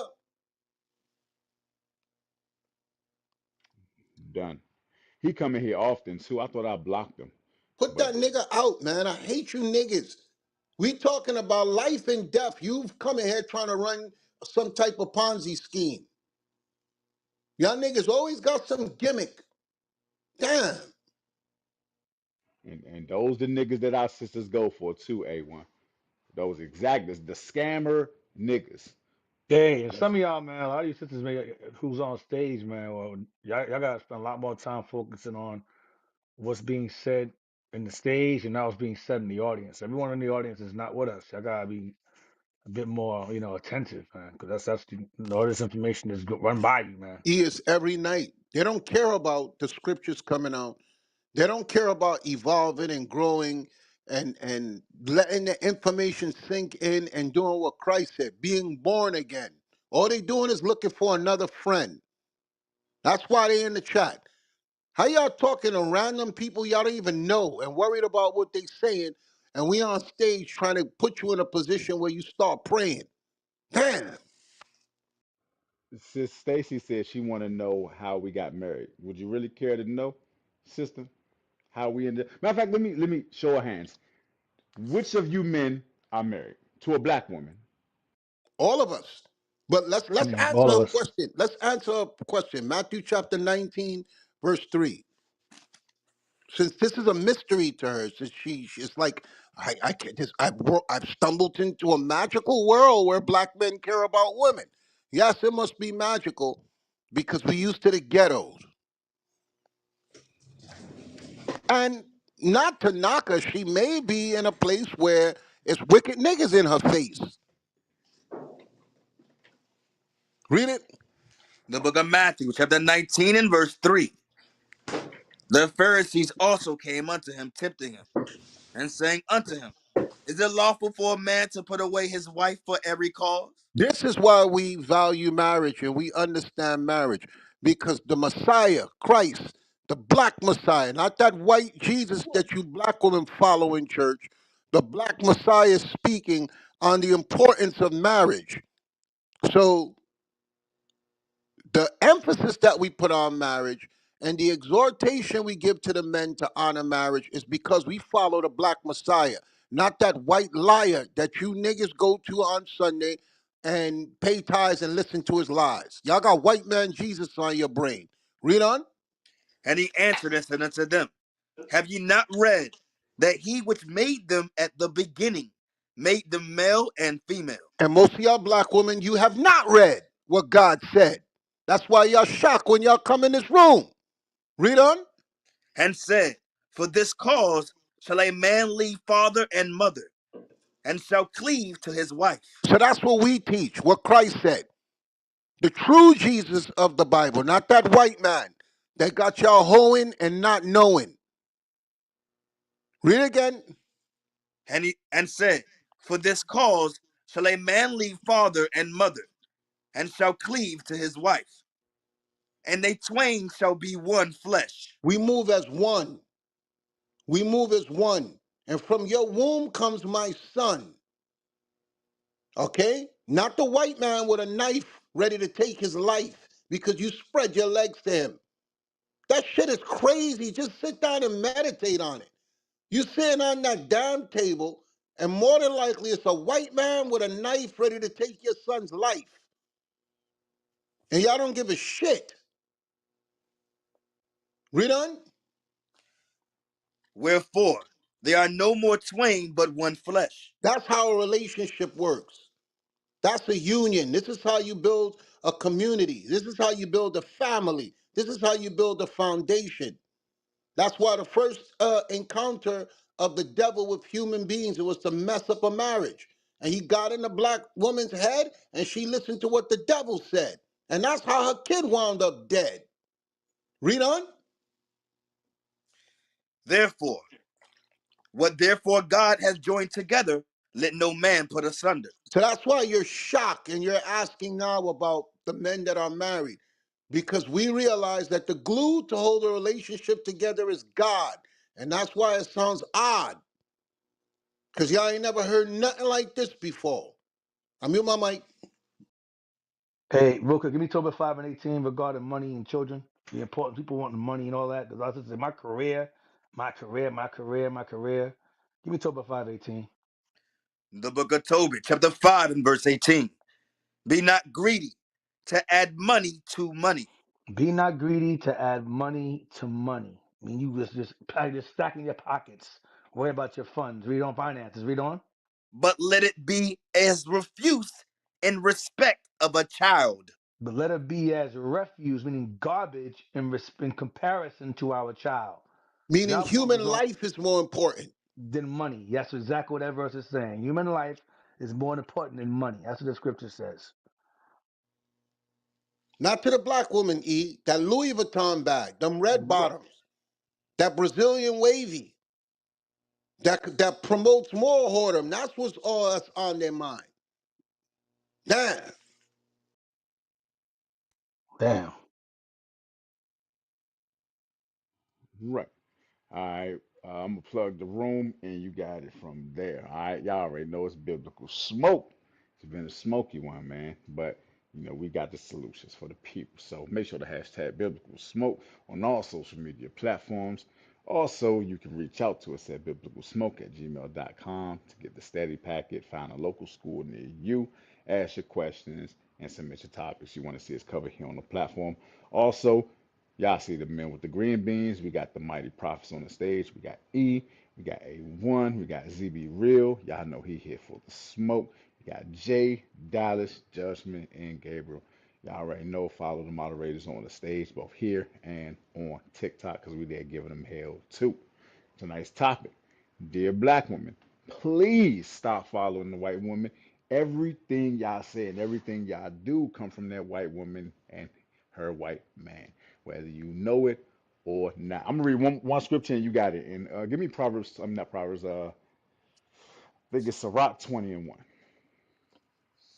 Because a lot of the things that we saying, don't sound good, especially that 20 million babies. If I was a black woman, I would be crushed to my core to hear that because that in itself says you're more hardened towards your babies than wars, like many wars, maybe even all wars, than black on black crime, than serial killers. You, in fact, are responsible for more death than probably all of those things combined. That is a very sad statistic. That is actually telling as to how brutal and murderous black women are as a whole. They're Um, more murderous than a ruthless dictator. Okay? They've wiped out countries. yeah, that's insane, and just that alone should kind of make y'all shut the hell up, you know. But read the scripture. The book of Sirach, chapter 20 and verse 1. There is a reproof that is not comely. So it's not some of the things that we saying gonna hurt your feelings. It's gonna make you mad, and it should. You know, it should because it's supposed to incite a change and it's supposed to bubble something up in you that makes you. It's two ways you deal with something being said that hurts your feelings, especially if it's true. You either get mad and you lash out and you argue and you fight or you be violent, or you change the behavior. Those are the Hey, only two ways you're gonna fix it. we know that's not going to happen because the Bible says this is how they are in Proverbs 30 and 20. This is going to be their response to the information being disseminated on stage. This is how they feel about what we're saying The book of Proverbs, chapter 30 and verse 20. Such is the way of an adulterous woman. because she don't value the relationship. Read on. She eateth and wipeth her mouth, and saith, I have done no wickedness. It's like eating a plate of food, the way she eat up the sin and the whoredom and the murder. It's like wiping your mouth after a plate of food and saying, I didn't do nothing wrong. That's how they feel about what's being said. And that's why God has this stuff in the Bible. And that's why you can't read this to the black woman in the Christian church because the pastor worried about getting her feelings hurt. I mute my mic. Damn. All right, we're gonna move on. We got a few people on stage. I do see a newcomer on the stage. I think that's Vita.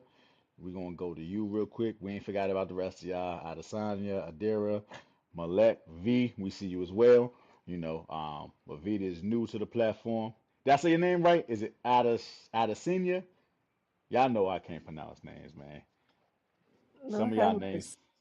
some of y'all names like out of the Book of Chronicles, man. You know, y'all know how Hey, it and is in that the Chronicles. and that sister get offended when you say that name wrong, like it's a regular name or something, bro. Hey, look, bro. Some of It's a y'all day. names is like, Hey, right? It's some of a y'all day. names is like, It's a day center, but she, oh, it's a if Yeah, I Dacener. was if she just had playing with mercy on her brother, she would just accept when we say I Addison, got you. knowing we I yeah, can't. got, all I praises. got you. A Dason. Okay. Hey, look, man. Some of y'all got them Book of Chronicles names, man. Y'all know y'all can't pronounce all them names in Chronicles. I ain't the only one. God dang it. All right. We're gonna move on to Vita, and you got it from here, sis. What's your thoughts on the topic?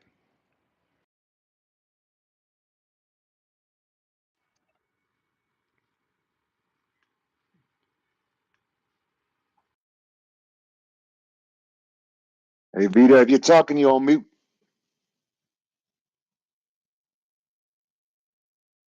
All right, we're gonna move on. Hey, get those hands raised. So if you want to contribute to the conversation tonight, dear black women, please stop following white women. Raise your hand. Come up to the stage. Come contribute to the conversation. All right. Um. So who was next then? You said, man, I'm gonna butcher that name now too.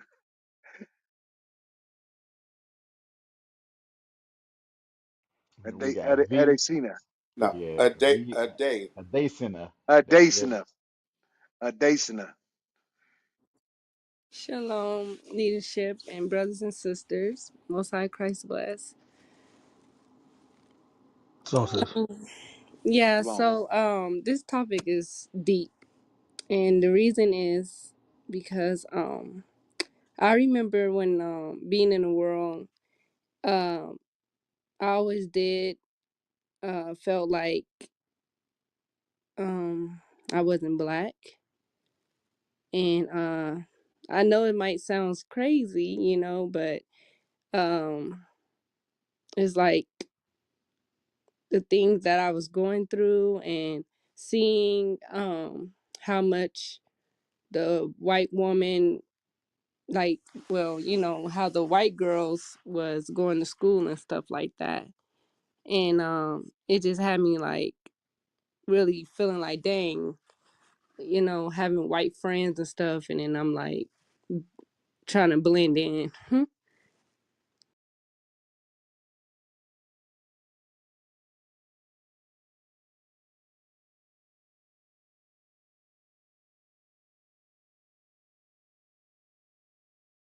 All right. Did you have more on that? You're saying that Hey, you were just trying to blend in. sis, Yeah, like I sis, was uh-huh. do you now realize that they ain't shit and you proud of your black skin that you in?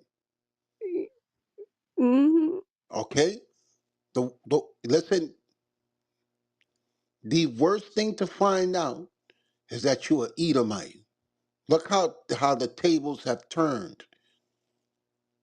Okay, that is the worst thing. Once you figure out what's going on in the Bible, that is the absolute worst thing to find out. You want to be anything else but that. Well, look how Yeah. the tables have turned. Go ahead. Mhm. All praises to the Most High. Yeah. Yeah, all praises for that.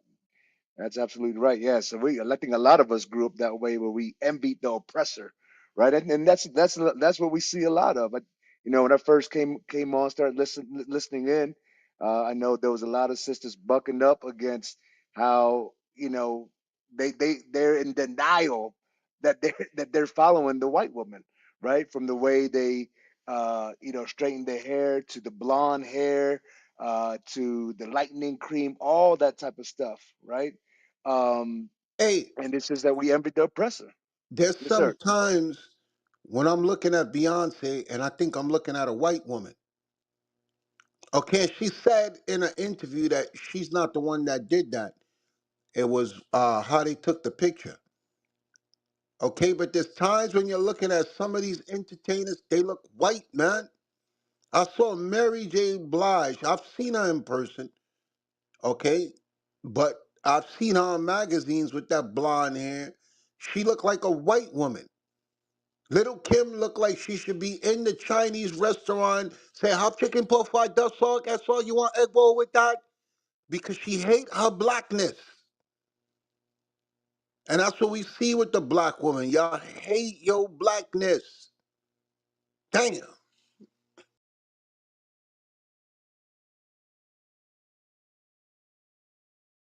Yeah.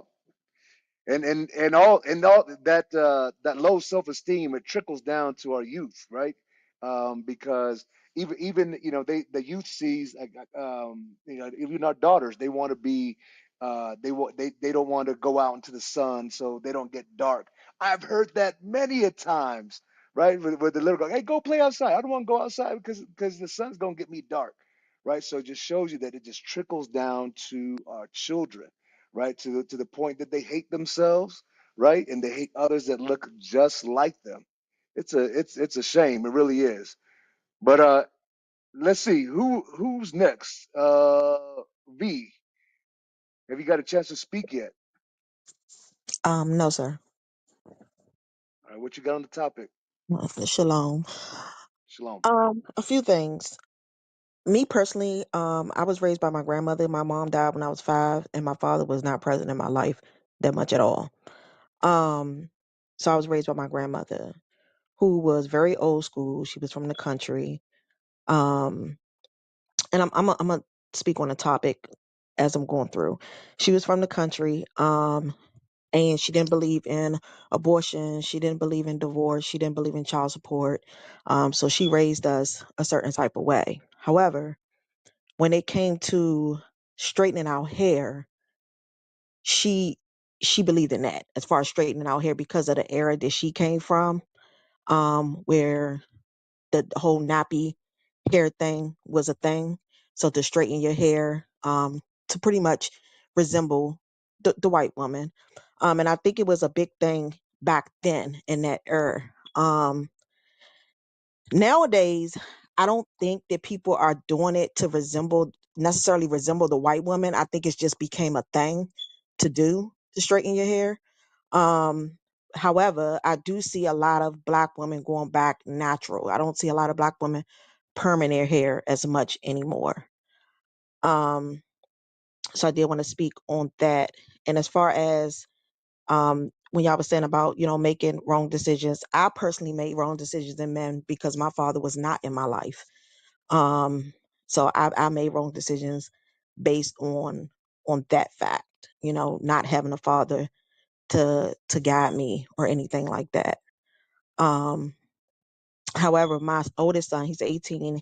His father, even though I didn't have a man in the household, his father was very much physically present and helping raising him. Financially, I pretty much did it for the most part, but physically he was always there, and I always gave credit to that because I feel like honestly, physically is more important than financially. Financially is important as well, but I will prefer if I can do it financially, and he ain't got it, I'm not gonna keep my son from him based on that. Like, no. So him physically being there contributed and helped me to raise a very respectful, well-rounded young man. He's 18. He's great, and I have to give credit to his father for helping me. Even though he was in the household, I can't consider myself a single mom because he was very much present. And so that's my take on everything.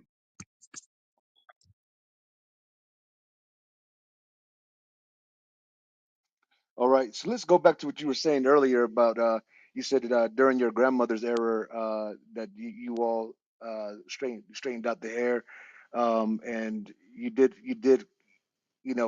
cop to saying that that was following the white women. What do you think about how the sisters are doing today? Because we heard sisters come up on stage and say that no, we absolutely not. They're white women are trying to be like us. It's the other way around. Do you feel the same way? Honestly, I'm not sure because I never looked up to a white woman. White women, I'm sorry to say, disgust me. Like, I mean, I work with white women. They don't wash their hands. I don't know because I don't look up to white women. When I did straighten my hair, or when I did put tracks and stuff in my hair, it was never to resemble the white woman. It was just something, you know, just culturally to do. So I really, honestly, can't really speak for other people. I mean, it's a possibility. It's some woman out here that looks up to white women. So it is a possibility. But me personally speaking, from my own personal experience, I've never looked up to a white woman. I've always loved my black skin. I've always loved, black men. I've never even thought about dealing with another nationality of men. So I mean, I can't speak from that perspective. Um, However, it probably is some black women that follow after white women. And when she was saying earlier, it's some white women who try to. It is some white women that do try to do things to after black women. I mean, I wouldn't say all, but it is some. So, I mean, I don't know. I can't speak. I can only speak from my own personal experience, honestly. That's like backwards what you said for a woman to say I put tracks and stuff and weave in my hair because it was culturally something we did. That means you're following after your oppressor because we don't have hair like that. So the reason they put the hair in there, that type of hair in their head, is to look like a white woman with black face.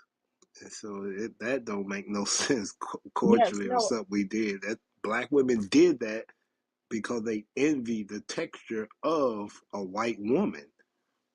That's kind of backwards to say that. So you did and didn't know it that you was doing that because you learned it from other women. As what you said, culturally that's something we did. You learned it from other women. You didn't know why they did it though. They did it because they envied white women. No, and I agree with you. That is correct. So what I'm saying is my grandmother era, it started out, from that era with them doing it because they envied their oppression. So they wanted that straight hair. I'm just saying, coming up, like in my era and the generations after me, I think they just did it because of what's the word I'm looking for? because they learned it from their Yes, ancestors. they That learned it. is They that learned ain't it nothing from shoot. You know, yeah. that's like these kids nowadays coming along saying, "Yeah, I do this because of this." No, you don't. Well, you did it because we did this. You did it because, and we did it because they did that. You can't put a new spin on doing something now because you just was born into the earth today. No, that was here before you got here. God speaks about that in Job 14. Get that in Job 14 and 4. The book of Job, chapter 14 and verse 4. Who can bring a clean thing out of an unclean? Not one. That means you can't change the origin of something. You can't change where it came from. It's always going to go back to the foundation of where it come from, no matter what kind of spin you try to put on it. It don't work. Not with people that got wisdom to understand. Yeah, you just try to make it sound different. You envied your oppressor. You might not have known why you done it, but you learned it from the people that did envy their oppressor, which goes back to, as you saying, our ancestors with Madam C.J. Walker with the whole hot comb and straightening their hair. Black folk got curly uh, coil hair because God made the black man in his image, and then the woman is made in the man's image. Your hair just grows longer than ours because that's how he made you, but the texture is of God. To change that means you envy the oppressor that God did not make him look like him. He made us look like him. So you come to that realization that yeah, this I was jacked up in the mind and you can't put no new spin on it. Even if you love yourself, to the fullest, well, then you never would have changed your hair texture. You would never have followed after the ways of the people around you because your hair didn't naturally grow like that. I mean, my mic. Yes, and I'm not disagreeing with you. Um, it did come from our ancestors, following after their oppressor as far as straightening their hair and everything like that. And I'm not saying out of ignorance, yes, we didn't know the reason why we were doing it. We were doing it because we seen other people do it, or other family members or friends doing it with putting the tracks and stuff in their hair, and it was just the it thing to do at the time, not knowing that it came from that cycle of envying your oppressor. So I agree.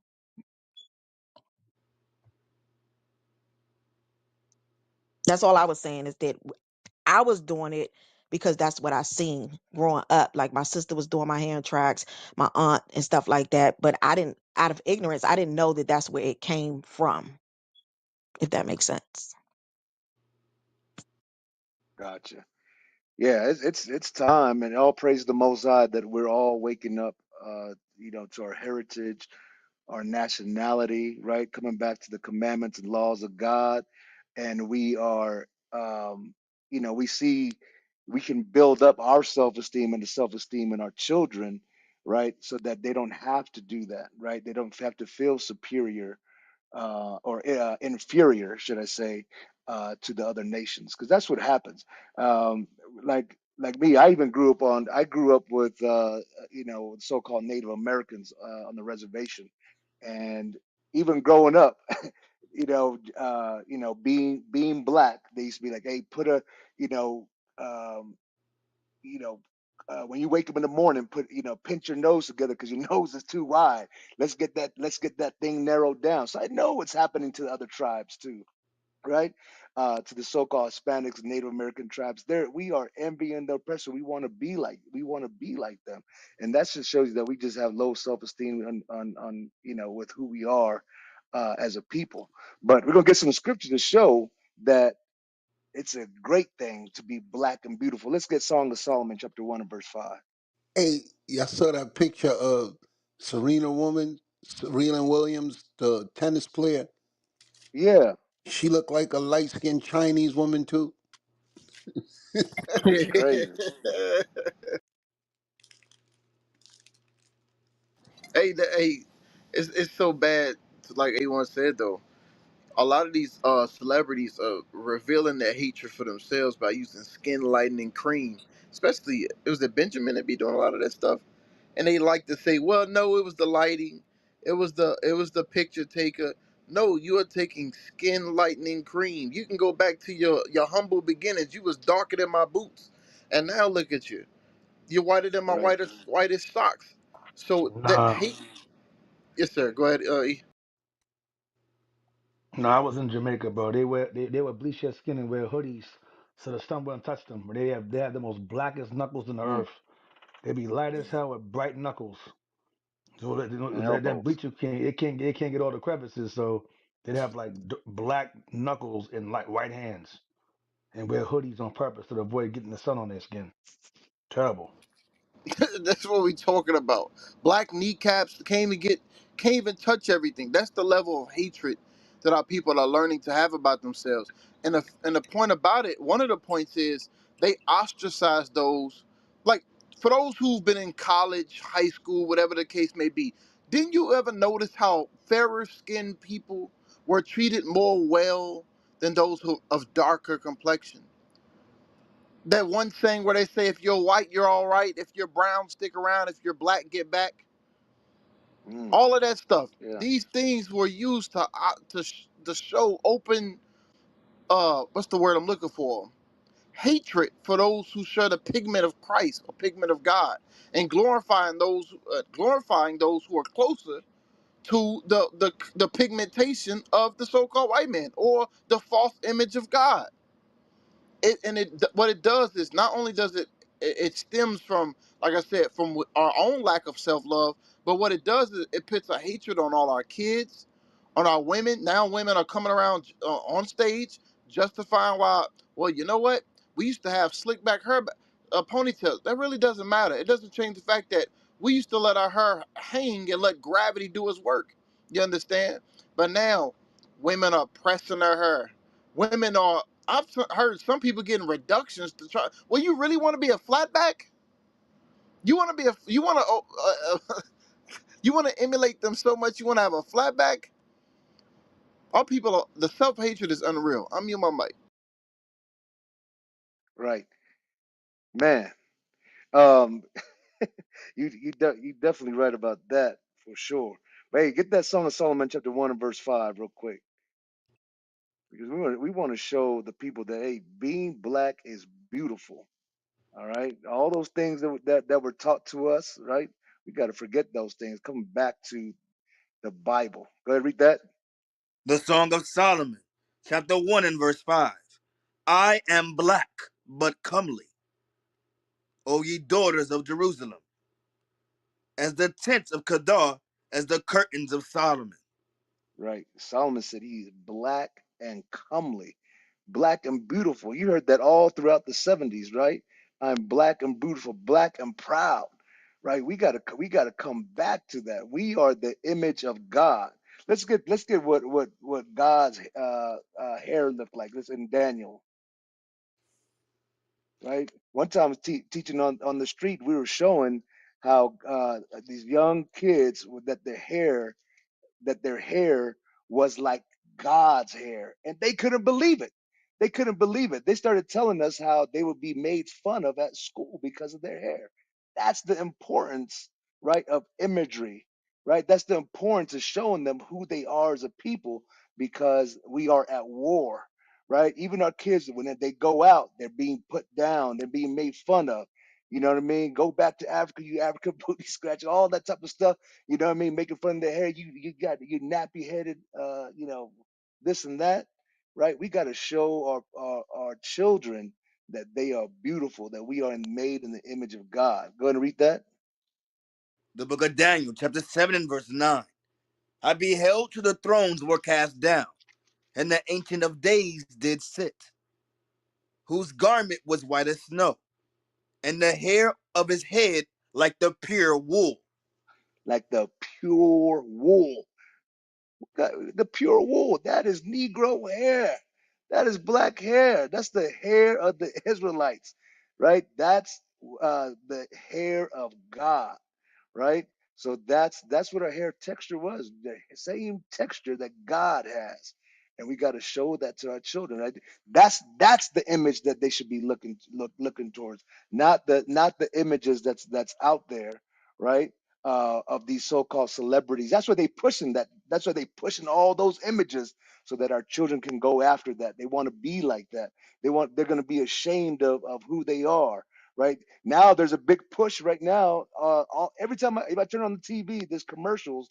Right, all the advertisements you see, it's always biracial families. Right, it's always a sister with the white man, or the sister's by herself with the baby by herself. Right, those are images that they're pushing out there, right, to continue to destroy our families. So they, and lower our the self esteem of our little ones, right? That's exactly what they're doing. Um, let's see here.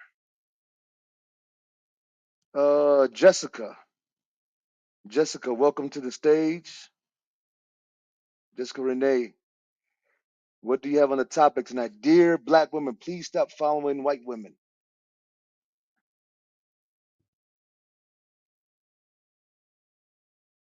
Jessica, you there? You can go unmute your mic.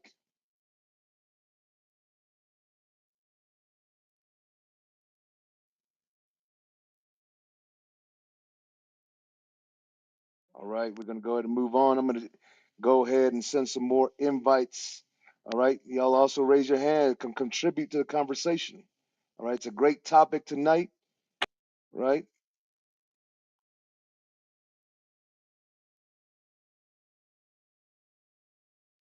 All right, all right, Shauna, welcome to the stage. What you got on the topic? Hello. I don't really agree with the topic. I don't believe that a majority of black women are trying to follow other women. I believe it's the other way around. But I have been listening for a while and I've kind of heard some of the examples, which I can't deny that hair and lashes and certain things that are not like our natural, um, I guess, our natural ness could be like a form of trying to emulate something else. But that's what I have on the topic. Okay. You said you so you agree after hearing some of the points. I want to make sure I got you right. You initially didn't agree, but after you did agree with various points that was brought out. So is your stance still the same as in the beginning? Yeah, I don't agree that the intent is to follow other women. I believe that there are people who wear fake hair and fake lashes and fake nails, but I don't believe it's because they want to be something else. I think that we also have trends that people tend to follow. And I don't think it's because you're like not happy with who you are, not happy with like who you are as a person. You want to be a different race. I don't believe that's the reason behind it. So let me ask you a question. Let's I'll play devil's advocate. Let's say it's not because you wanted to follow someone else. You mentioned trends. If you're that much more comfortable in your skin, what other reason could you have for putting on anything outside of what God gave you in your out of the womb? Such as a black woman with blonde hair. Exactly. Um, may I ask you, like, have you ever changed your hair before? Went from braids to a fade to No, locks? no, no, no. That's hair that's already yours. Braids. That's something that's hair that's yours. So just like A1 had referenced, blonde hair, eyelashes, what's some more? A weave, if you will, lace fronts. Matter of fact, sisters that will braid their hair, they will braid their natural hair to put a cap with fake hair on it. What other reason could you have to do that outside of I'm dead serious. Some of y'all laughing. I'm dead serious. Sisters are braiding their natural hair to put caps with fake hair on. What other reason could you possibly have to do that outside of emulating other nations? I mean, my mic. Okay, I can answer that. It's just change. So, for instance, if one day I want to try red hair, instead of me dyeing my natural hair red, I can just put a temporary red hair just to see how that looks. And then the next week I might say, I want braids. I can add hair and have braids. I believe that sisters just like versatility. Um, we like fashion, we like different hair, different statements. And so I don't believe that the intent is to be something else. It's just trying something new. Let me see how I look with this today. That's all. Okay. Think about this. I want to put this in your perspective. Krishana, Hey, majority what? Who's that? hey, real Go ahead, quick, Judge. Go ahead, bro. Krishana. That's just like saying for the transgender community that this man that now wants to identify himself as a woman and now wear a wig and he now wants to wear heels and a dress and wear a purse. That's just like saying, okay, he just wants to change who he is, and he don't emulate and envy a woman by trying to be That's right. a woman, by trying to look like a woman. That's just saying the same exact thing, which makes no sense whatsoever. I'm reading A my mind. judgment. It's His just his like what you just exact said. answer, Yes, sir. his exact answer when you ask him, "Sir, are you gay?" No. This just makes me feel good. Same thing. Hey, let's to your point, A1 and judgment. Let's just use the words you just said, Krishana. I want to try something new. I'm a man, but you know what? I just want to try something new. Hey, well, are you gay? Well, no. I just wanted to try something new. Didn't that dude Tank say that shit? Excuse my language. He said the same crap. Hey, He hold said, on, Gabriel. yes, sir. Gabriel. So, Christiana, if a man tell you he just want to try something new and he's dressing like you, he's got the same outfit you got on, the heels, the purse, the eyelashes. Some of y'all sisters cut y'all eyelashes completely off and draw them on, which I don't know what that's about. What would you say to him, sis, if he just said, "Hey, I'm just trying something new. I want to look different."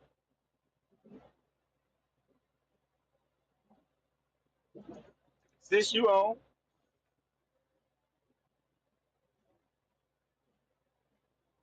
Can y'all hear me?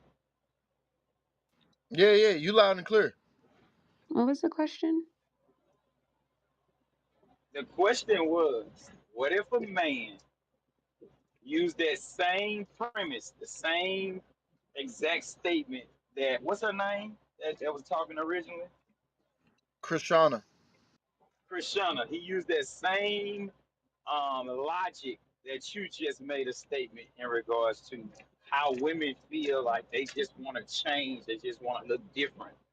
If a man had that same premise to stand on to say, hey, I just want to wear a wig to look different. I just want to wear a purse.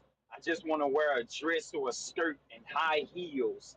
And I just want to wear eyelashes just so I can have a different appearance. What would you say to him, Prashant?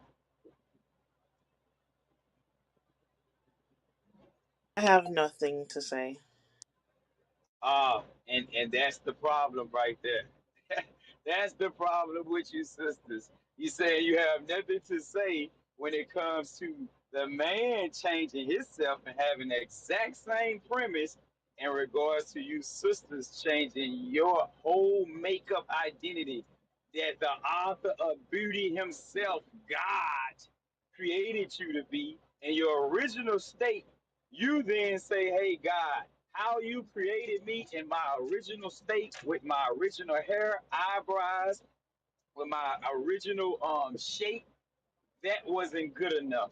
I think I can go to the white man who I envy and he can formulate and change me into who I really want to be. Hey, F Judge. you, God. Hey, Yes, Judge. sir. I mean, my mic. Real quick, man. Get Second Kings 23 and 7, please, just to show this. I keep bringing this up all the time. I remember I watched a movie. I used to watch it all the time. It was hilarious. It was called Low Down Dirty Shame with Keenan Ivory Wayans and Jada Pinkett. And Keenan Ivory Wayans had just, his name was Shame. And he had just come back from getting his behind beat by this villain's named Mendoza. Beat him up real bad. Beat him with a bunch of sticks. He ends up at his name is Peaches. He ends up at Peaches' house. Jada Pinkett character is Peaches. Knocks on the door. He said he came back from hanging out with Rodney King and anyway, he got beat up. So she gives him ice, whatever. And he says, can I stay here for the night? She says, sure. My girlfriend will be here later on. He says, your girlfriend? She's like, yeah, the last thing girlfriend's gonna do is worry about a man being in her bedroom. So he's laying in the bed. The scene cuts to him in the bed. There's a dude, well, there's somebody laying in the bed with him, and it appears to be a woman. She got the blonde hair, and he's talking mess, and it ends up being her roommate named Wayman, a skinny black dude named Wayman. And he says, yo, you still talking about this girlfriend crap? And Jada Pinkett Peaches says, girlfriend is just an expression. She called this dude her girlfriend. Now, he probably wondering, well, why did I go through all of that to explain this? Because I've noticed that whenever it comes to our sisters, because you had asked her earlier, if a man encounters dresses up like her, whatever, what would she say? She said she had nothing to say. This is why. Second Kings 23 and 7. This is the reason why here. The book of Second Kings, chapter 23 and verse 7. And he break down the houses of the Sodomites that were by the house of the Lord, where the women wove hangings for the grove. The reason why I'm reading this, it says he is that this king was cleaning house. It says he broke down the houses of the Sodomites, meaning you can call it Diddy parties. He broke down pretty much Diddy parties, or broke down the places where the homosexuals dwelled. And in that same area, it was the same place where the women who were idolaters hung out. So what I'm showing you is that nothing's new under the sun. Wherever you had sodomite men hanging around, women were never too far away. That's why when we talk about men dressing a certain kind of way or out of order, and women don't have any comment, but these same men will turn around, dress like y'all, or get themselves changed to alter themselves, pretty much get mutilated by a doctor to pretend to be y'all, and then call y'all cisgender women. And y'all get mad, but y'all open up the floodgates for them. Y'all open the floodgates for them, let them be in your circles, let them be your friend, teach you how to walk down the runway, teach you how to dress, teach you fashion, colorful hair, all that colorful hair stuff, and lipstick and lashes, all that's from trannies, all of that, all that's all from trannies. You watch it all. I'm in my 40s. There's a dude named RuPaul. When I was younger, he used to be a music artist, and my mom freaking played his music. I didn't even know it was a man. And his dude had a video, and he was wearing the same thing: long lashes, the wigs, the makeup, the colorful hair, all this stuff go back to trannies. Y'all learn this fashion stuff from television. I'm just telling y'all straight. I don't have, and it's gonna sound mean. It's gonna sound real evil. I'm just gonna say it. A lot of you black women, sisters, black and brown women, y'all don't really have opinions. Your opinion is television. You don't have it. If TV did not exist, if movies did not exist, if these magazines, Ebony, Vanity Fair, whatever, Jet, whatever, if these magazines or whatever, these billboards were non-existent, y'all would have a lot less to say. I'm just telling you straight. Y'all don't have a. Give me Proverbs 3:31. Yeah, yeah, I don't have opinions. This is the reason why when we bring up these certain points, y'all don't really have a point because whenever you present logic into an emotional conversation, there really is no answer. Read that, please. The book of Proverbs, chapter 3 and verse 31. Envy thou not the oppressor, and choose none of his ways. So it says, "Envy thou not the oppressor, and choose none of his ways." Now, understand that the person that's pushing this agenda of LGBTQism and so forth, The first sex change itself was performed in a European country. It was not performed in Africa.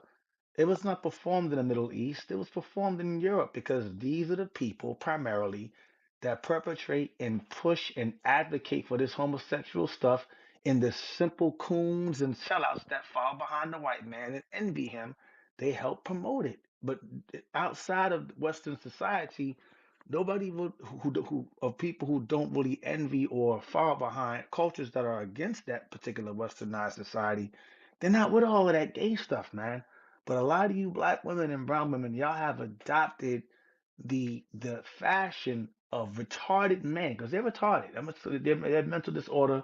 They're retarded. You follow these retards that think that they're women, that have gender dysphoria, that have psychological problems. Y'all are basically following the fashion trends of mental patients. And you gotta understand that. I'm just gonna just land there. You have to understand this. Read the verse one more time. Matter of fact, no. Give me James 3. Give me James 3 real quick. It's just following mental patients, and there's no explanation for it really. It's just poor. Our people are a community-less society. We don't have community, man. James 3 and reads verse 15. AE. I just Yeah. want to. You said something about our people have no. They they don't have no ideas. They follow. This goes to what Krishana said earlier. She said they like to follow trends. They like to follow trends. Yes. Yes. That just Yes. further proves what you just said. Our people, especially our women, have no thought. They have no ideas. I mean, my mic. Yeah. Get James 3. And a lot of these trends also promote division and variance between men and women. You got this thing on YouTube, the red pill, the blue pill, purple pill, green pill, whatever the hell. But all these these rivalries of men versus women, women versus men, misogyny, misandry, I'm the prize, he's the prize, she's the prize. This false sense of entitlement or this pedestalism that you see being pushed in the black and brown community 50 years ago, maybe even, I mean, I could dare to say 40, 50 years ago, black and brown women were not even having these types of conversations because these types of conversations didn't even involve us. This is a purely middle class, upper class, white people problem that white women had with their man, and you black women went and y'all adopted this feminist agenda that had nothing to do with you. You stepped into a fight that had nothing to do with you or your man. When the last time I checked, black folks were brought over here together, stacked and packed in the bottoms of ships together. The black and brown man, the black and brown woman were all locked and chains together, working in the fields together, oppressed together. I'm trying to understand a point in time when men, black men, ever oppressed y'all. We underwent the same systematic oppression, the same abuse, the trauma, the slavery. That slavery in itself was so bad, was so atrocious, so severe that it literally, and you can look this up, fact check me. It literally altered our DNA. That's how bad it was. So they did such terrible things to us, written and unwritten, documented and undocumented, that it affected us. And most people, when they go to war, they're traumatized, but they have counseling, they have someone to talk to, someone to rehash what they went through, to kind of heal and fix things. We never got treatment. We never got any healing. We never got any kind of healing or fix or medicine or counsel or therapy. Never. We just got left on the wayside to fix ourselves. And now here we are having these stupid ass conversations that don't make any real sense to have a conversation about. Killing children is wrong. You black women, y'all follow white women. Y'all know this stuff and y'all just pretend like you don't. It's sad. Read this now, James 3 verse 15. 13 14. The book of James, chapter 3, and verse 14. But if ye have bitter envying and strife in your hearts, glory not and lie not against the truth. So this whole thing, red pill, blue pill, is envy and strife. The white woman, which of course CIA was involved in this also, but the white woman prior to Gloria Steinem, the CIA operative, prior to her, they convinced the black woman to join their cause against their own white men, not because they cared about black women, because he was still considered inhuman, but to add numbers to their cause to show that there was real, true feminine solidarity and a strong desire for the rights that men have. And the white women used our women to project the numbers to show that they were serious. And the white man knew that if he gave these women these certain rights and privileges, all he gonna do is make more money because women are big consumers, they're the big spenders. And most businesses, especially real estate and even selling products, cater to females. So it was a cash cow giving women the right to vote and to work. It worked out for the rich. It didn't work out for us. So y'all fell for this rivalry, men, women, misogyny, women hate men hate women. All this shit is all entertainment. When you watch these shows like Fresh and Fit, you watch Kevin Samuels made millions off of it. You got the Saint Center, you got the Poor Man's Pod, you got a bunch of podcasts that discuss Daily Wrap Up Crew. It's a whole bunch of shows I watch from time to time they bring up some good points and they'll go back and forth with women, argue back and forth for 2, 3 hours, and their channel is monetized because you're trying to argue logic. These men are trying to argue logic into biologically illogical creatures, which is women. Y'all are logical because y'all are emotional. You lead with your emotions.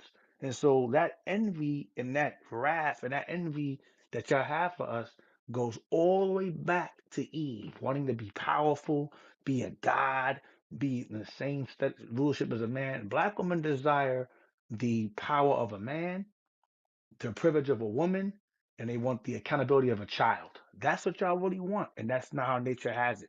Read the verse again. But if ye For have bitter envyings and strife in your hearts, glory not, and lie not against the truth. that's the problem, is y'all envious. Read on. This wisdom descendeth not from above, but is earthly, sensual, devilish. Earthly means it's carnal, it's wicked as hell. Central means it's emotional, it's your feelings, and it's devilish, it's deceptive. Read the next verse. For where envying and strife is, there is confusion and every evil work. Read that verse one more time. For where envying and strife is, there is confusion and every evil work. It says, where envying and strife is, there is confusion and every evil work. Why is that important? Envying goes into a bunch of retarded men that envy women and want to be women. And guess what y'all do? Y'all go and follow behind men that want to be women. And then you compete with men and argue back and forth with them and say, we make more money than y'all. We got a PhD. We're more educated than y'all. And then you compete with men that are men. You don't want men to be men. You want men to be soft and feminine and weak. And if we're too masculine, we're toxic. So you call it toxic masculinity when a man's trying to be a man, but then you turn around and follow the trends of bitch ass men or weak ass for homosexual men. You making shit make sense, man.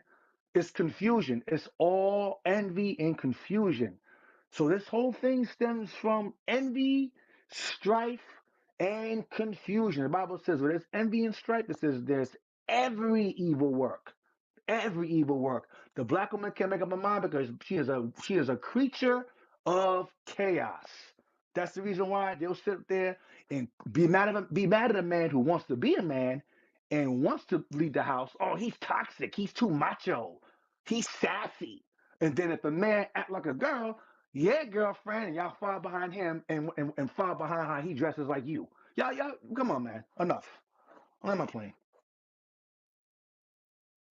Man, we just gonna close down Clubhouse right now, E?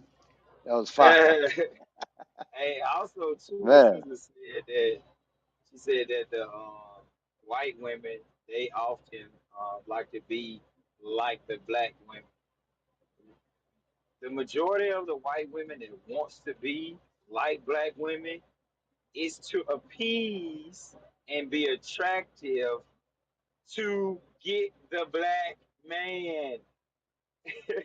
White women, they have their white men, and they try the ones that try to look like you.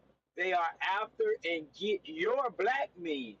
So that leaves you, a lot of y'all, probably 50 to 70% of y'all are going to die alone because the emotions you lead with in regards to life decisions.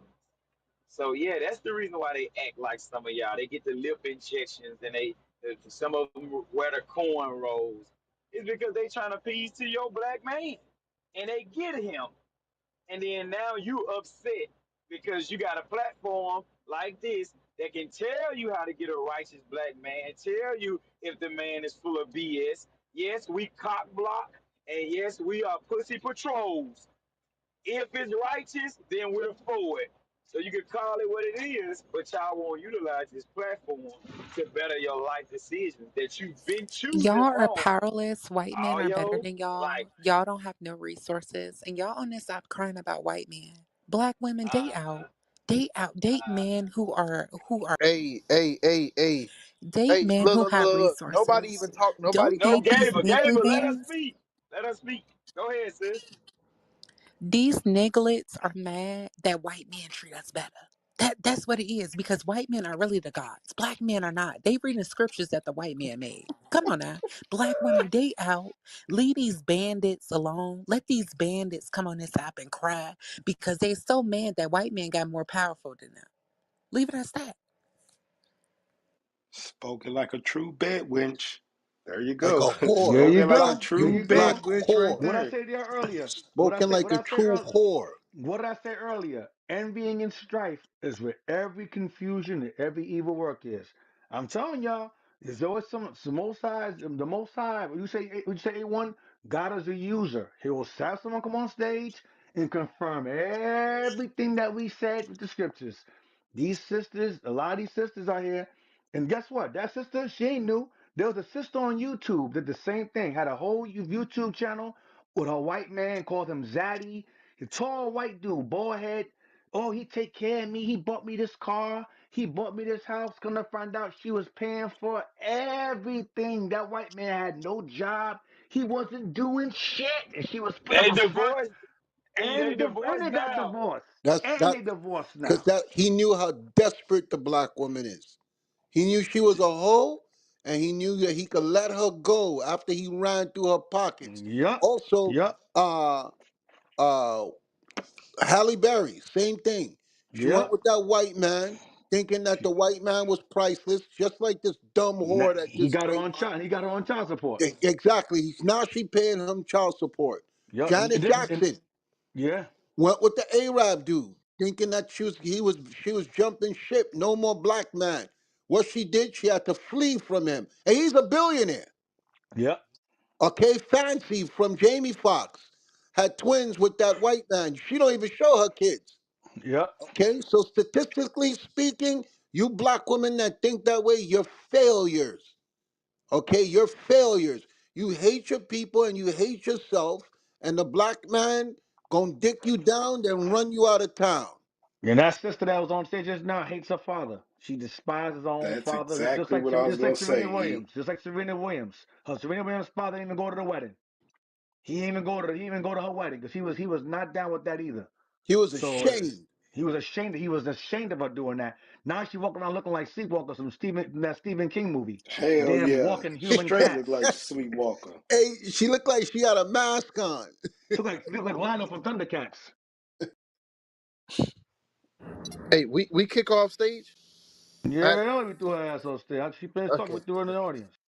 Yeah, my damn phone. This damn app keep locking up, so it slows all the way down. Okay. Yeah, me too. Me too. I come back in and out. Yes, sir. Hey, it is okay. All praise judgment to the let her ass talk. She it just confirmed that self hatred goes so damn I, deep. Where she hey, I called the learned this from white man a A1. god. She called the white man a god.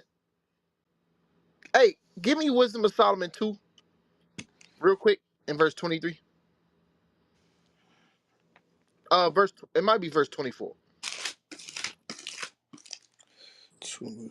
I tell you, man. And then trying to come back on stage. No, hell no. Go You ahead, should have let D. y'all should have let her talk more, man. Uh, Listen. She We trying to need come to back on we stage. She might come back. Let her come back on stage. let her She let trying to her come back come on. back so we could drag her ass to reality. She need to get dragged. Okay? And this is for all you black women, you evil black women that's gonna hear this later on. She's so stupid. She said that the Bible is the white man's book. Okay, I keep hearing that from you stupid, ignorant black people. If I'm white and I had the power to write the Bible, I will write it in my favor. Okay, what is written in the Bible that favors white people? Okay, let me give you some examples. You stupid black people, I'm talking to you. Because the white man know that it's the black man's book. It's only you dumb black people that don't know where to look. Yeah, So when they you won. go ahead. Stacey said that she liked what the sister said, so you should let her speak some more on it. That's She said that's she likes that's her. good. That's good. She gonna get cooked too. When you read in the beginning of the Bible, the Israelites were in captivity under the Egyptians. Joseph passed for an Egyptian. His brothers couldn't recognize him. The Egyptians were black. When you read about Moses, he was raised as an Egyptian. He passed for an Egyptian. The Egyptians were black. When you read about Solomon, he said, "My skin, I am black but comely, O you daughters of Jerusalem." So, how did white people write this? What in the text can solidify that white people had a hand in writing the Bible? You dumb black people who don't read. They say you want to hide something from a black person, put it in a book. Okay, Job chapter 30, verse 30, reader. Let's get that. Job 30, verse 30. Read that, please, for the audience. For you dumb black woman that just run off your mouth. The book of Job, chapter 30 and verse 30. My skin is black upon me, and my bones are burned with heat. So why are they now removing that from the Bible now that we're putting emphasis on Joseph being raised an Egyptian, Moses being raised as an Egyptian? They were black. King Solomon saying, "I am black but comely, O you daughters of Jerusalem." Job saying, "My skin is black upon me." Please tell me, you dumb black people. I challenge any of you to come in the room and show me, give me book, chapter, and verse.